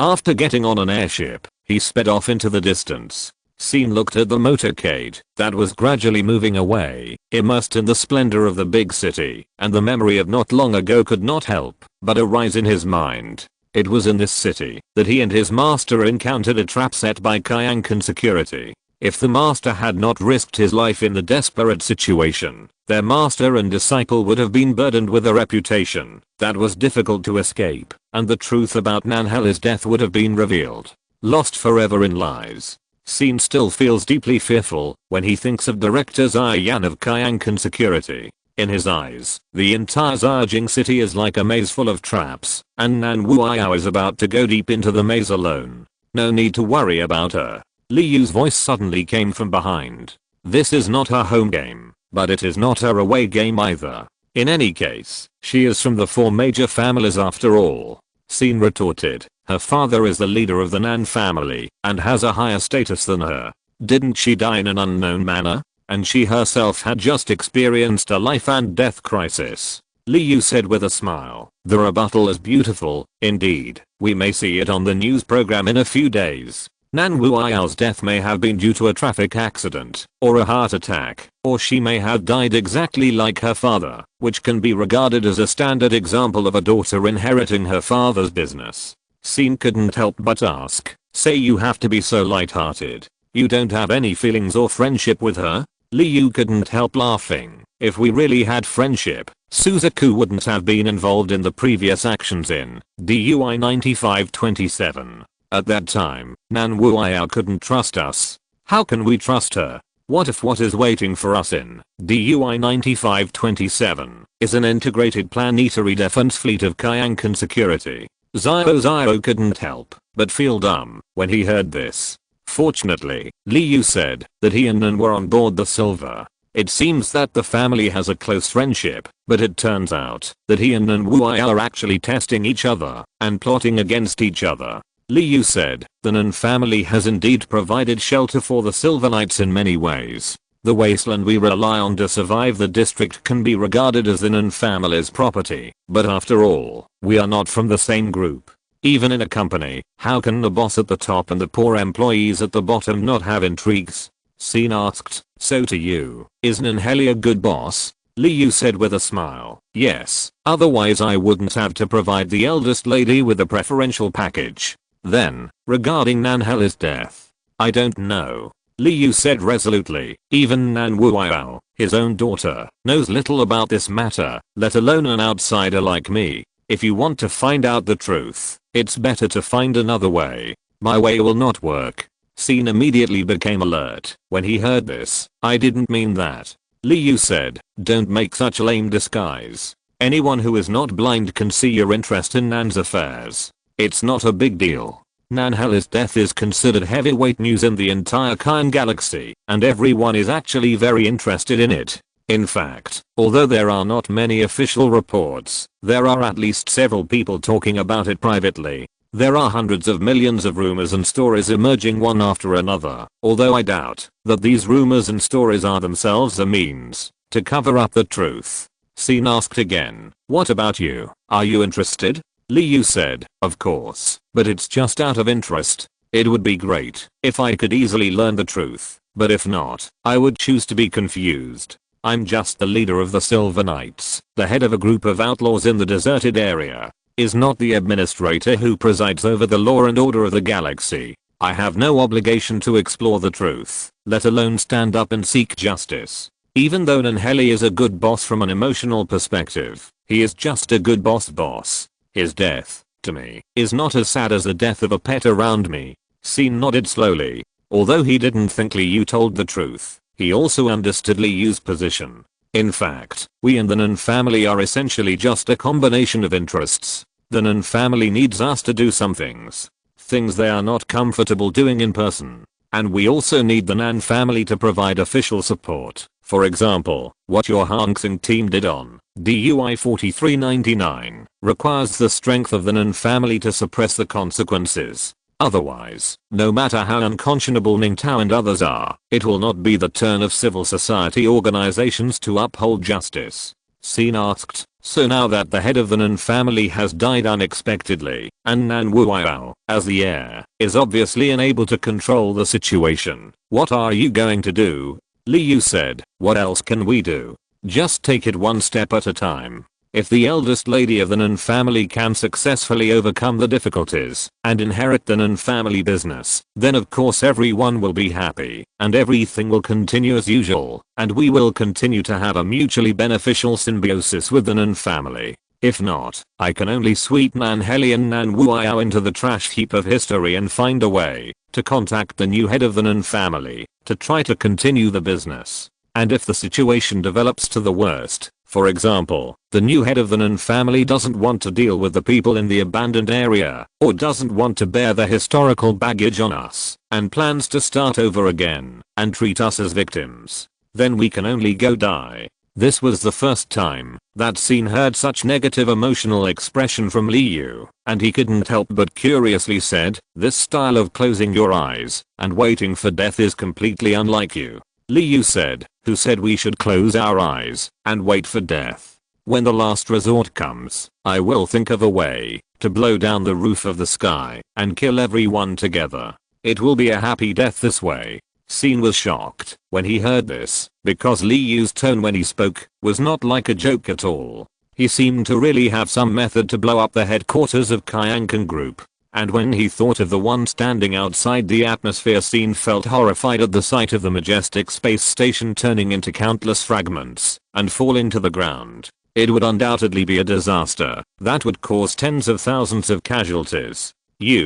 What's wrong? Liu said, if you really can't survive, there's nothing wrong with acting in extreme ways, right? Scene took a deep breath, suppressed the emotions surging in his heart, and said, you made such an extreme plan to avoid extreme situations, right? Liu smiled and said, it can also be said that, as long as the Silver Knights really master the ability to die with Kangdang, the people in Kangdang will not casually regard us as victims, and our situation will naturally be safe. But on the other hand, this kind of peace that can only be maintained by threats is quite unstable. Any disturbance may cause the situation to quickly deteriorate. The so-called plan refers to a plan that may be implemented, rather than a plan that will never be implemented. The day when the sky will fall may not come. Scene said silently in his heart, don't worry, that day will never come. I will definitely do everything possible to prevent that kind of disaster involving innocent people from happening. Liu said, I know you must not approve of me in your heart, but it doesn't matter, there's no need being so secretive. Even within the Silver Knights, many people don't recognize me. Scene couldn't help but ask after hearing this, then what do you think of these objections? What I like most is watching them look helpless when they don't like me. Liu said, a qualified leader will never succumb to public opinion. Otherwise, why would people elect leaders? Wouldn't it be better to just use a ballot box? Being able to withstand the opposition of the people and do the right thing is the consciousness a leader should have. Especially those of us who are active at the bottom of the society and are outlaws. We must not expect that the rules of the civilized world can protect us. Scene asked, then do you plan to keep the Silver Knights as outlaws forever? Liu asked back, can humans live forever? Scene was stunned. Liu asked again, can the Galactic Republic eradicate all criminal behavior? Scene shook his head. Of course that is impossible. So, there are always some things in the galaxy that are beautiful but unattainable. Of course I hope that the Silver Knights can become upright, but just think about things in dreams. There is no need to talk about them in reality. At least, you have to take care of the present before dreaming. Rather than returning the Silver Knights or even the entire abandoned area to civilization, the more important thing to me is, can Nan Wuiao pay the final payment? Scene couldn't help but smile when he heard this. Indeed, this is a more realistic issue. Li Yu added, it's the same for you. Rather than caring about the future of the Silver Knights or the truth about Nanhela's death, it's better to take care of the people who lived with you on the estate. Scene's smile suddenly faded, and his whole heart shrank. You have news? Question mark?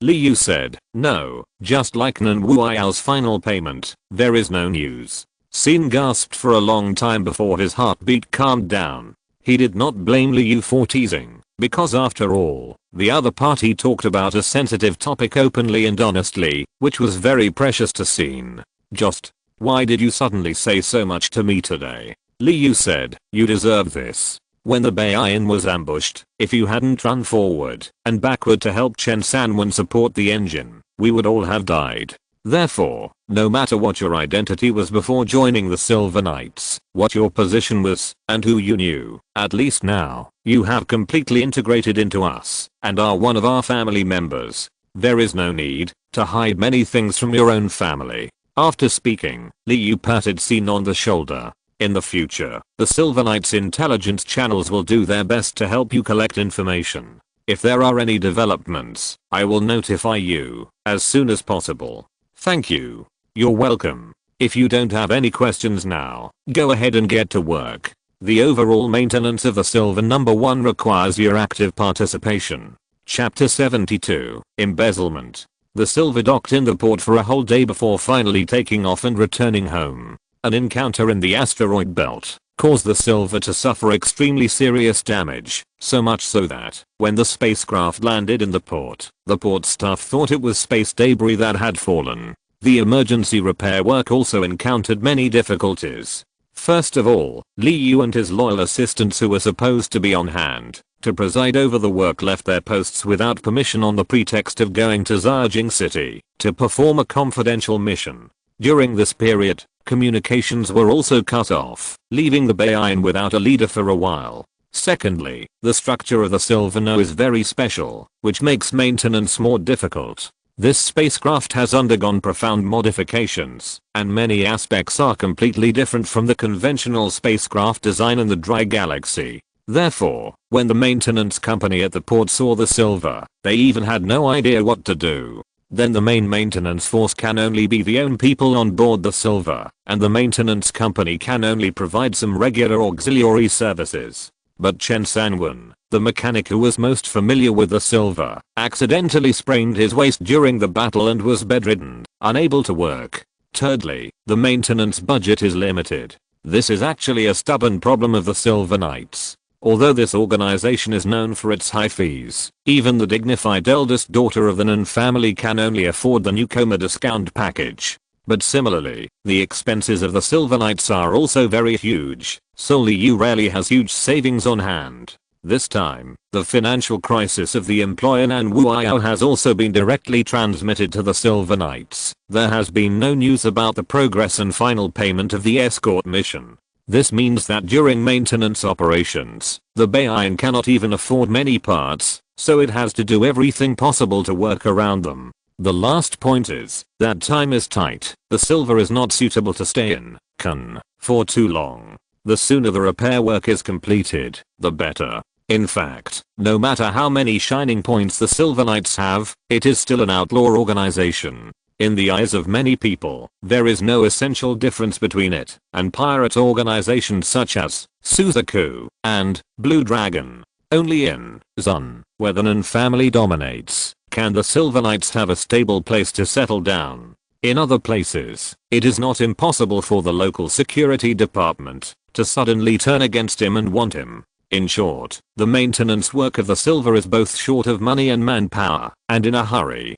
The only solution is to let the crew use their subjective initiative to overcome objective difficulties. In short, they work overtime. As Chen Sanwen's successor, Scene had unshakable responsibilities in this process. He almost single-handedly supported most of the maintenance project. During this day, he only felt that he was even worse than when he encountered the war. I'm so busy that I wish I could incarnate myself into thousands of people to handle the myriad of tasks. In the end, when Liu and Bei finally arrived belatedly on the rental airship, what they saw was a spaceship that was covered in stitches and was miserable, but it was undoubtedly able to operate normally. Compared to the piece of space junk a day ago, it was an earth-shaking change. And the biggest hero, Scene, was as paralyzed in bed as a heating rod with an exhausted battery. Fortunately it was a good bed. In order to thank Scene for his contribution, the crew arranged for him to rest in the VIP cabin of the Silver.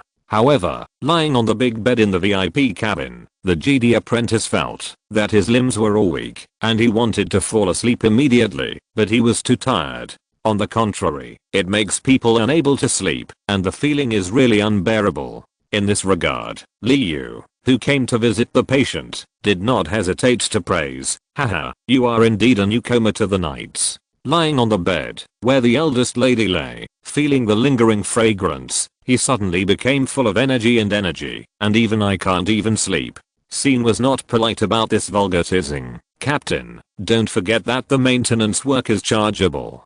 "Thank you. As a member of the Hansing team, there is no reason to provide free services." Liu unambiguous, "No problem, I will pay when the final payment arrives. If you are in a hurry to ask for money, I can transfer the debt to you at a low price." Regarding this blatant act of creating a triangular debt, Scene pondered for a moment. He said, "Let Lunan talk to you when I get back." "Huh?" Liu was also surprised when he heard Lunan's name. "Don't be so cruel, right? Forget it. Here's a little bonus for you. Either survivors on DUI 9527 were found in Xiajing City." At this moment, Xiaowen was completely sleepless. He struggled to get up. "Really?" Liu reached out and pressed Xiao. "Go on. I did it myself. Of course it's true. Do you still have an impression when you look at this projection?" As he spoke, the assistant behind Liu silently turned on the projection device on his arm, projecting a tense face. Bald brawny man. Scene's eyes were immediately locked on the projection, and he could no longer look away. Of course he had an impression of that bald brawny man. When DUI 9527 was under house arrest in his manor, this bald man was one of the security soldiers guarding the outside of the manor. Because of his particularly shining head shape, Scene was particularly impressed with him. Liu smiled. It's good to have an impression. He was lucky to survive that chaotic war and return to his hometown of Xiajing. He currently holds a management position in an equipment manufacturing factory under the General Administration of Security, and his income is 5 times more than that, and he no longer has to risk his life on missions across the galaxy. For this reason, his girlfriend, who has been in Cold War with him for many years, also agreed to his proposal. Xiaowen couldn't grasp the point for a moment. What Liu wanted to say was this bold man a blessing in disguise? But soon Scene realized the implication of Liu's words. There is no such thing as a blessing in disguise. There must be some reason why this bold man received such generous treatment. Contact the identity of his survivors, and the truth is ready to come out. He was asked by his superiors to keep silent. Liu said, "Yes, you are not allowed to tell anyone about what happened in the manor." Scene asked, "But you obviously have a way to make him talk, right?" Liu said, "Don't worry, it doesn't require any vicious means to get a person who has just started to live a happy life to speak. I just pretended to be his boss, and he knew everything." "What did he say?" "He said that he was knocked unconscious by the shockwave of the explosion shortly after the battle began. When he woke up, the pirates had retreated, and the manor was in a mess. Before he could figure out the situation, the troops from the General Security Bureau came to support. He rushed to the scene and took over everything. He was placed on the medical ship and returned to Xiajing. After recovering from his injury, he learned that he had been promoted to the director of a small factory and had a bright future. Scene was disappointed. This is equivalent to saying nothing. Liu said, "Of course this is just a rhetoric on the surface. If he really knows nothing, why does Kyankan Security need to offer such generous treatment to silence him?" In fact, this rhetoric is just a disguise. The truth is, he guessed that the pirates were invited by the Nun family themselves. Chapter 73 Smuggling. Liu patiently explained Sin's surprise. In fact, this is not surprising. Miss Nin Wuai and her housekeeper are obviously very inexperienced in breaking the law and discipline, so there are countless flaws in their actions. As the parties involved, it is easy to find clues. If you think calmly, the manor was the most important mansion of Ninheli during his lifetime. Because it is located in the chaotic asteroid belt, the security work is very strict. After Ninheli's death, the manor was taken over by the Security Bureau, and the security level was raised to a higher level. How could it be so easy to be attacked by a group of rabble? Sin fell into deep thought. In fact, he had wondered about this question before, but he never had time to think about it deeply. Now it seems that the answer is really simple, rough and direct. Liu explained, this is undoubtedly a huge scandal for the Nun family, and it will even bring shame to the 4 major families that have been advancing and retreating together for thousands of years. Therefore, within the Kyankan group, people can use this news to suppress the Nun family, but it must be kept absolutely confidential to the outside world, and ordinary people must not be allowed to know that the people of the 4 major families would do such a cruel act. So they used generous treatment to silence the person involved. Sin understood the logic, but was disappointed.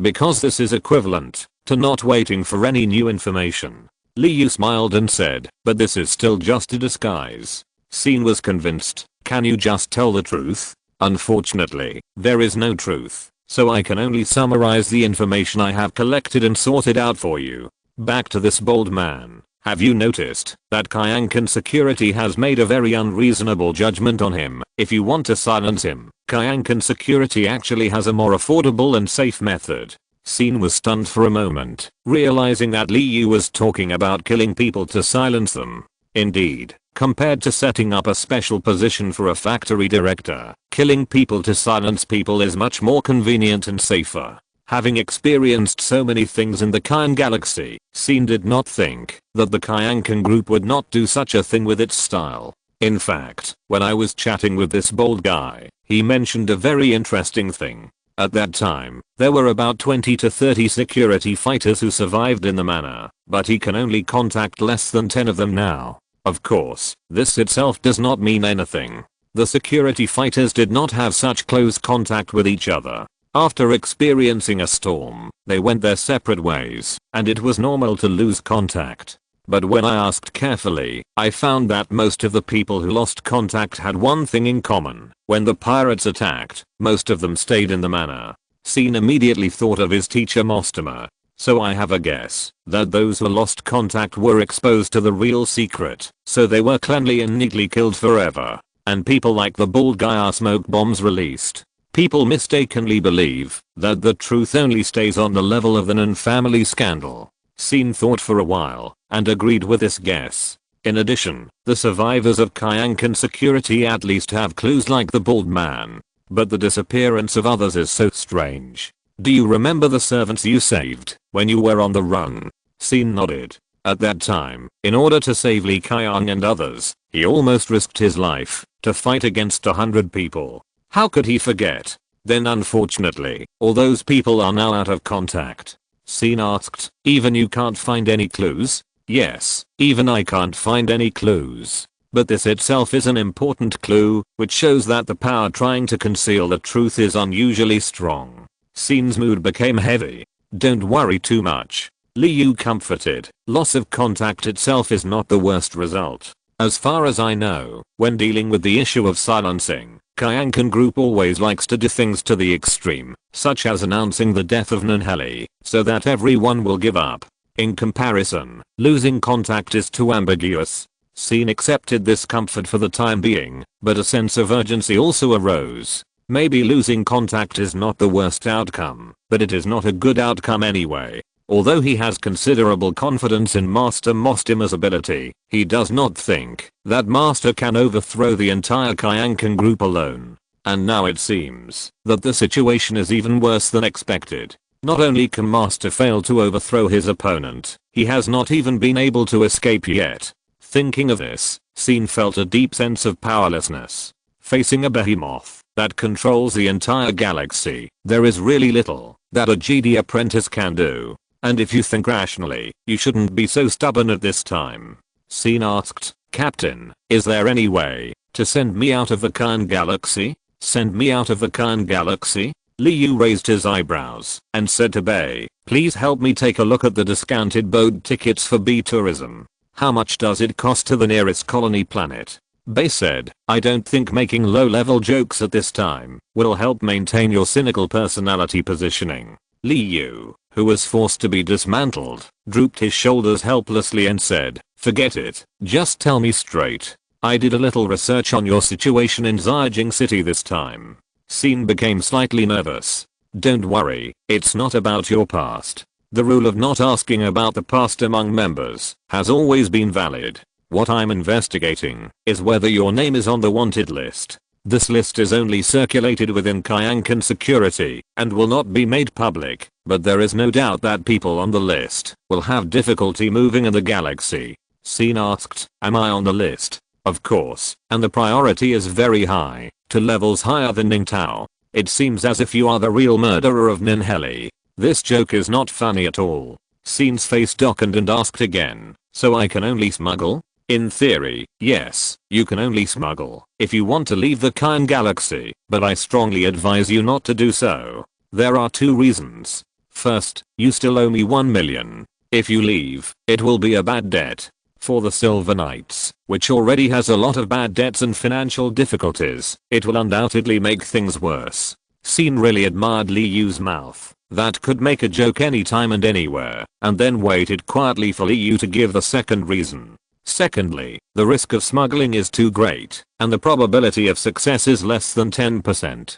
Scene was puzzled. Didn't Ning Tao successfully smuggle? I said, your priority on the wanted list is to levels higher than Ning Tao, so he can leave, but you can't. After that, Liu patiently explained, the Kyan galaxy is a highly conservative and closed galaxy. Even the holographic network of the Galactic Republic has to go through a round of information screening at the repeater level. The Kyankan group is naturally more strict about the flow of personnel across galaxies. And smuggling, whether from the inside out or vice versa, is a first-class taboo. Remember the smuggler Kang Zhang I mentioned before? Scene nodded, and was impressed by the Hutt who named himself Kyankan. Ning Tao's escape was successfully completed with the help of Liu and Kang Zhang. In fact, the Hutts have always been a partner of the Kyankan group. Their smuggling business directly serves the B group of the 4 major families, so the Kyankan security people can let them off the hook. Otherwise, even with the Hutt's cunning, it would be a fantasy to let the smuggling ships avoid the eyes and ears of the Kyankan group. As for the smuggling business that the Hutts also run, it is of course also under the surveillance of the Kyankan group. It can be said that those who escape by smuggling are all allowed to be released by the Kyankan group by default, and those who the Kyankan group has expressly forbidden to release, Kang Zhang will never let go. Ning Tao happens to be on the dividing line between letting go and not letting go. If he is one level higher, he will definitely not be able to escape. And you are 2 levels higher than Ning Tao. Not only will the Hutts not help you, but he will use his smuggling power to hunt you down. After all, the bounty on the wanted list is quite high. At this time, Bay added in time, yes, Liu was also quite tempted after learning about the amount of your bounty. Liu was shocked. Nonsense. How could I be tempted? Bay silently played the recording.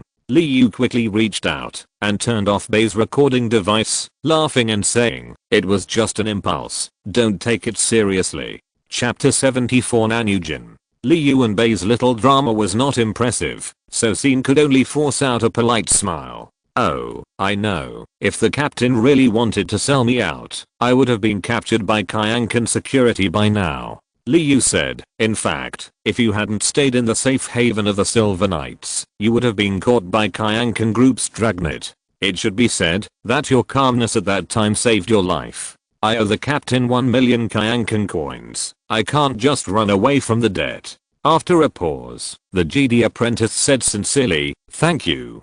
There's no need to be so polite with family members. Liu was very uncomfortable with this kind of sincere conversation and quickly changed the subject.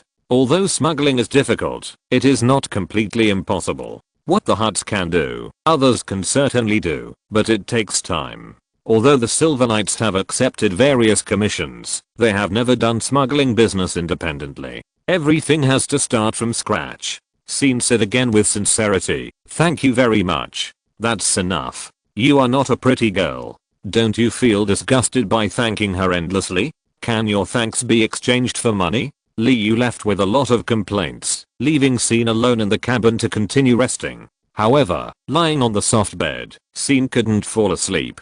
After a conversation with Liu, the emotions brewing in his heart were 10 times more than before. Worry about the master, confusion about Nanhela's death, unwillingness to his own situation, all kinds of emotions mixed together, presenting the word numbness. The brain was almost unable to function, as if it was filled with coolant, so that even the physical fatigue seemed to be unfeeling. After an unknown period of time, the silver slowly rose into the air with a low engine hum.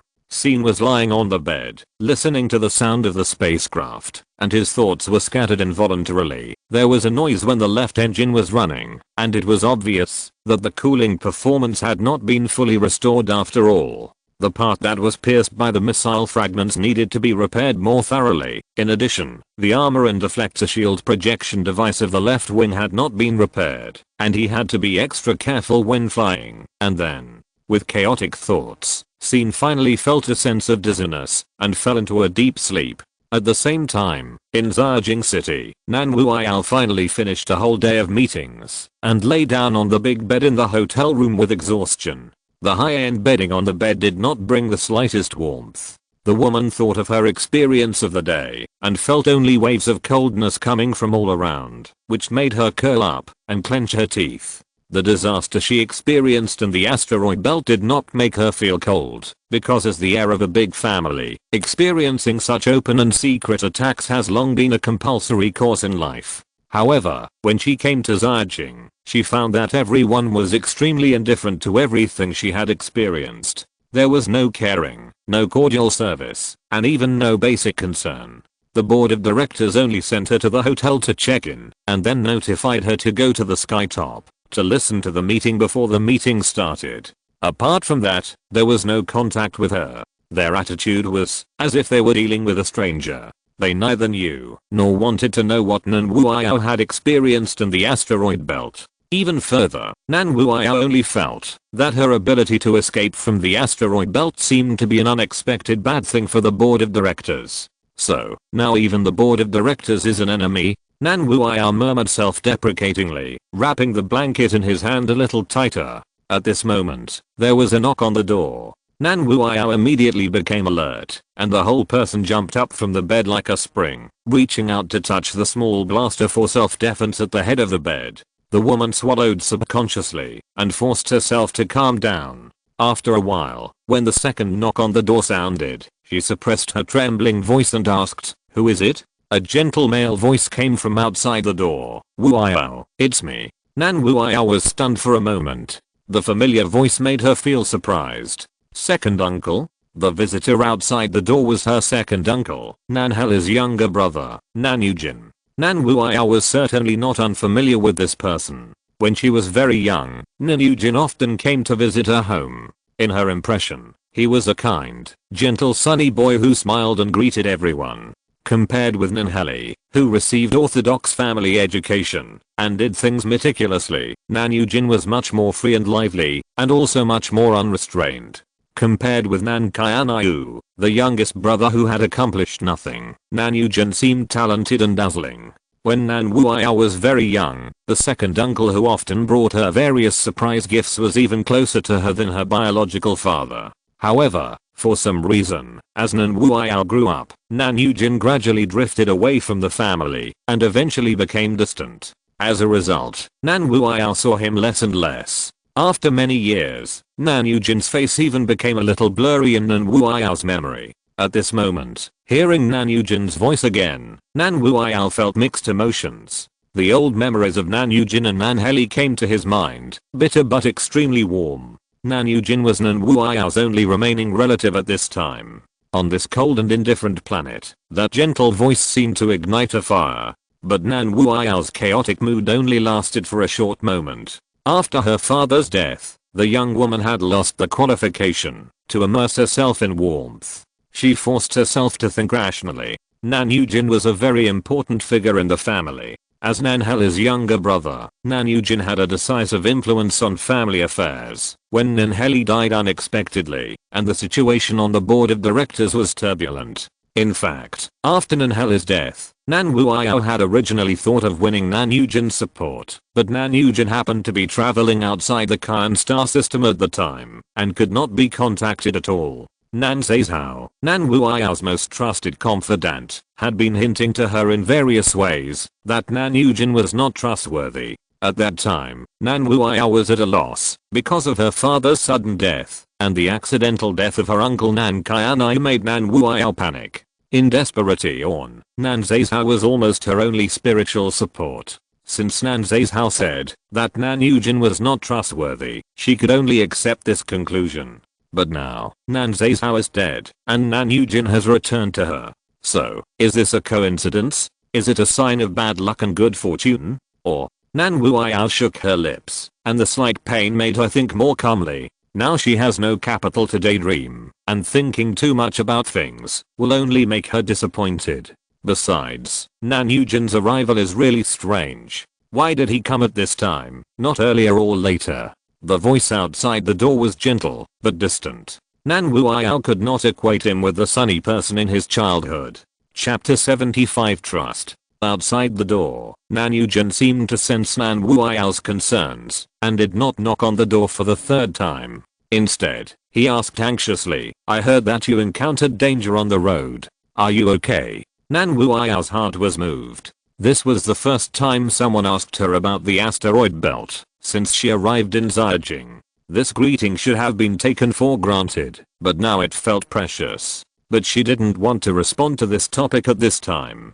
There were too many secrets that were inconvenient to talk about on this journey, such as her connection with the Silver Knights and the death of Nan Zhao. So Nan Wuyao chose to remain silent. Outside the door, Nan Yujin did not dwell on this topic anymore. After a sigh, he explained in a gentle voice, "I just returned home from Munalinster. I feel very sorry about my elder brother's affairs." Nan Wuyao could not help but curl his lips and ask sarcastically, "Is the news so closed in the territory of the moon people?" In fact, before I arrived at Munalinster, the spacecraft unfortunately broke down and was forced to land on a deserted planet. It was not until the repairs were completed that it returned to the original route. So I learned about what happened here a long time later. Nan Wuyao remained silent.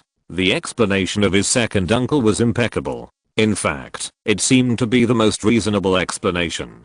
After Nan Hela's accidental death, no matter what Nan Yujin's relationship with him was, he should have stood up and expressed his position in time. Losing contact is really the worst choice, which greatly affected his support rate in the family. Therefore, rationally speaking, the explanation of the second uncle is convincing. Only when there is an accident will you lose contact, when you should be there. Outside the door, Nan Yujin said again, "Wuyao, you have worked really hard during this period. It seems that the people in the group did not give you the respect you deserve." Nan Wuyao said sarcastically, "Isn't it respectful enough to arrange for me to stay in the most luxurious Luodu hotel in Ziyajing City?" Nan Yujin sighed. "When did the heirs of the four major families fall to the point of having to live on the ground? Your father's room on the top of the sky is still empty." Hearing this, Nan Wuyao's heart was in turmoil. Father's room. When she was very young, Nan Heli once took her to the top of the sky and had a short vacation in that small house, surrounded by green trees. That beautiful time will always remain in her memory. However, at this moment, awakening that memory only makes people sad.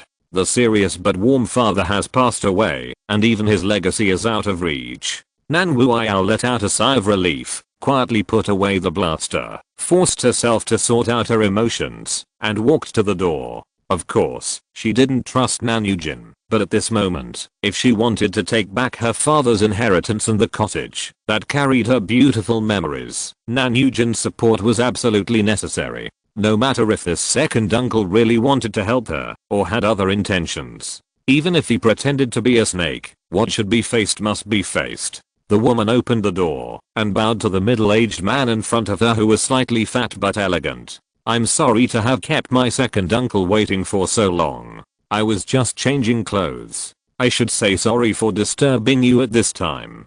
Please come in, second uncle. Then, Nan Wuya invited him into the room and sat down in the living room. I'm sorry, uncle, the conditions are simple. Nan Yujin shook his head and said, why should we care about these things? If there is any apology, it should be me, the incompetent uncle who failed to play any role at the critical moment. I'm really ashamed that I was not by your side when you were in the most difficult time. Nan Wuya said, it doesn't matter, uncle, you have no choice. Now I'm back, let me handle everything. I have already informed the group. Let's go back to Kangqiangding. There is no need to live here. Nan Wuya was stunned when she heard this, and then carefully examined Nan Heli. From the other party's words and deeds, and even the changes in his macro expressions, she could only see a sincere heart. For a moment, Nan Wuya really wanted to let down her guard and really give everything to this close relative who had taken care of her.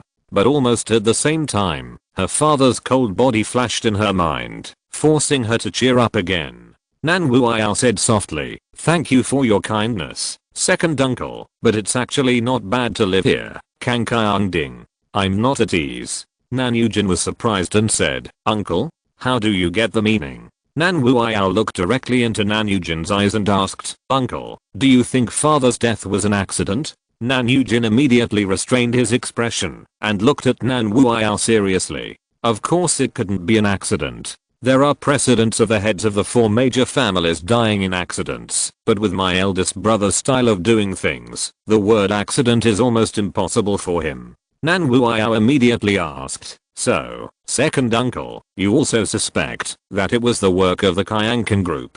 There is no need to doubt it. The only one that has the ability to kill a family head is the Kyankan group. Nan Wuya then asked with a mocking smile, then am I walking into a trap by moving into the top of the sky now? Nan Yujin couldn't laugh. He responded seriously, you should be very clear that the Kyankan group is a very large concept, and the Nan family itself is also a part of the Kyankan group.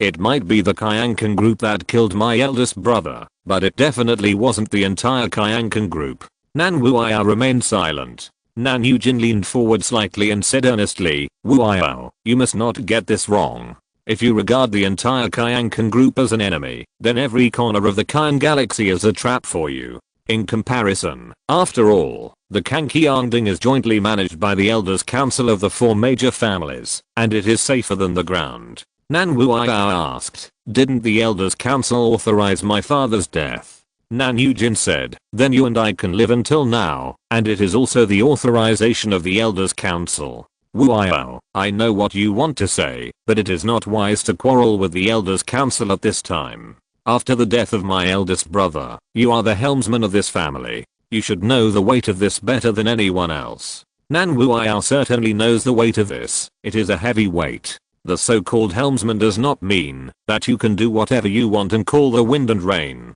Many times, being the helmsman means helplessness and compromise. Even if Nan Wuya knew that the person who killed her father was inside the Kyankan group, she still couldn't be an enemy of Kyankan. In order to inherit the family property smoothly, she even had to rely more on the group and show a submissive attitude in the eyes of those elders. In fact, she came to Zajing this time to show her obedience as a junior, but she didn't expect that Zajing's reaction to her was even colder than expected. Now the only one she can rely on is the second uncle in front of her who she hasn't seen for many years. Nan Wuya thought for a while and asked tentatively, second uncle, do you really think that I can take on the responsibility of the leader of the family? Nan Yujin said, you can, and you must. Big brother has only you as a daughter. This is your mission. And you have been working hard for this goal since you were a child. I believe you just need a little time to adapt. During this period, I will do my best to help you. Nan Wuya said, it's a perfect answer. From the words of the second uncle, Nan Wuya couldn't hear a trace of greed.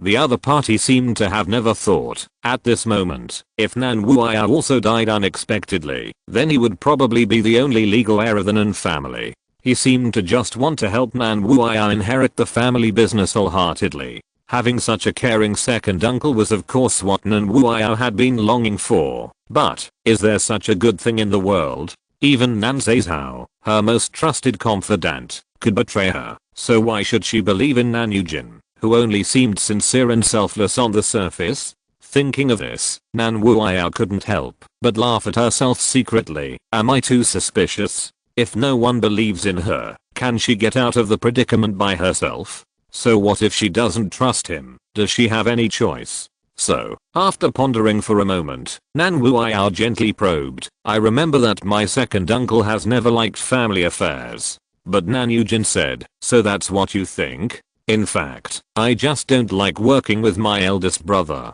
End of this chapter. Thank you very much for reaching the end. Don't forget to like. Looking for more exclusive content and immediate access? Subscribe to our Patreon. Remember, every like, subscription, or donation encourages us to continue. Thanks to everyone. See you in the next video.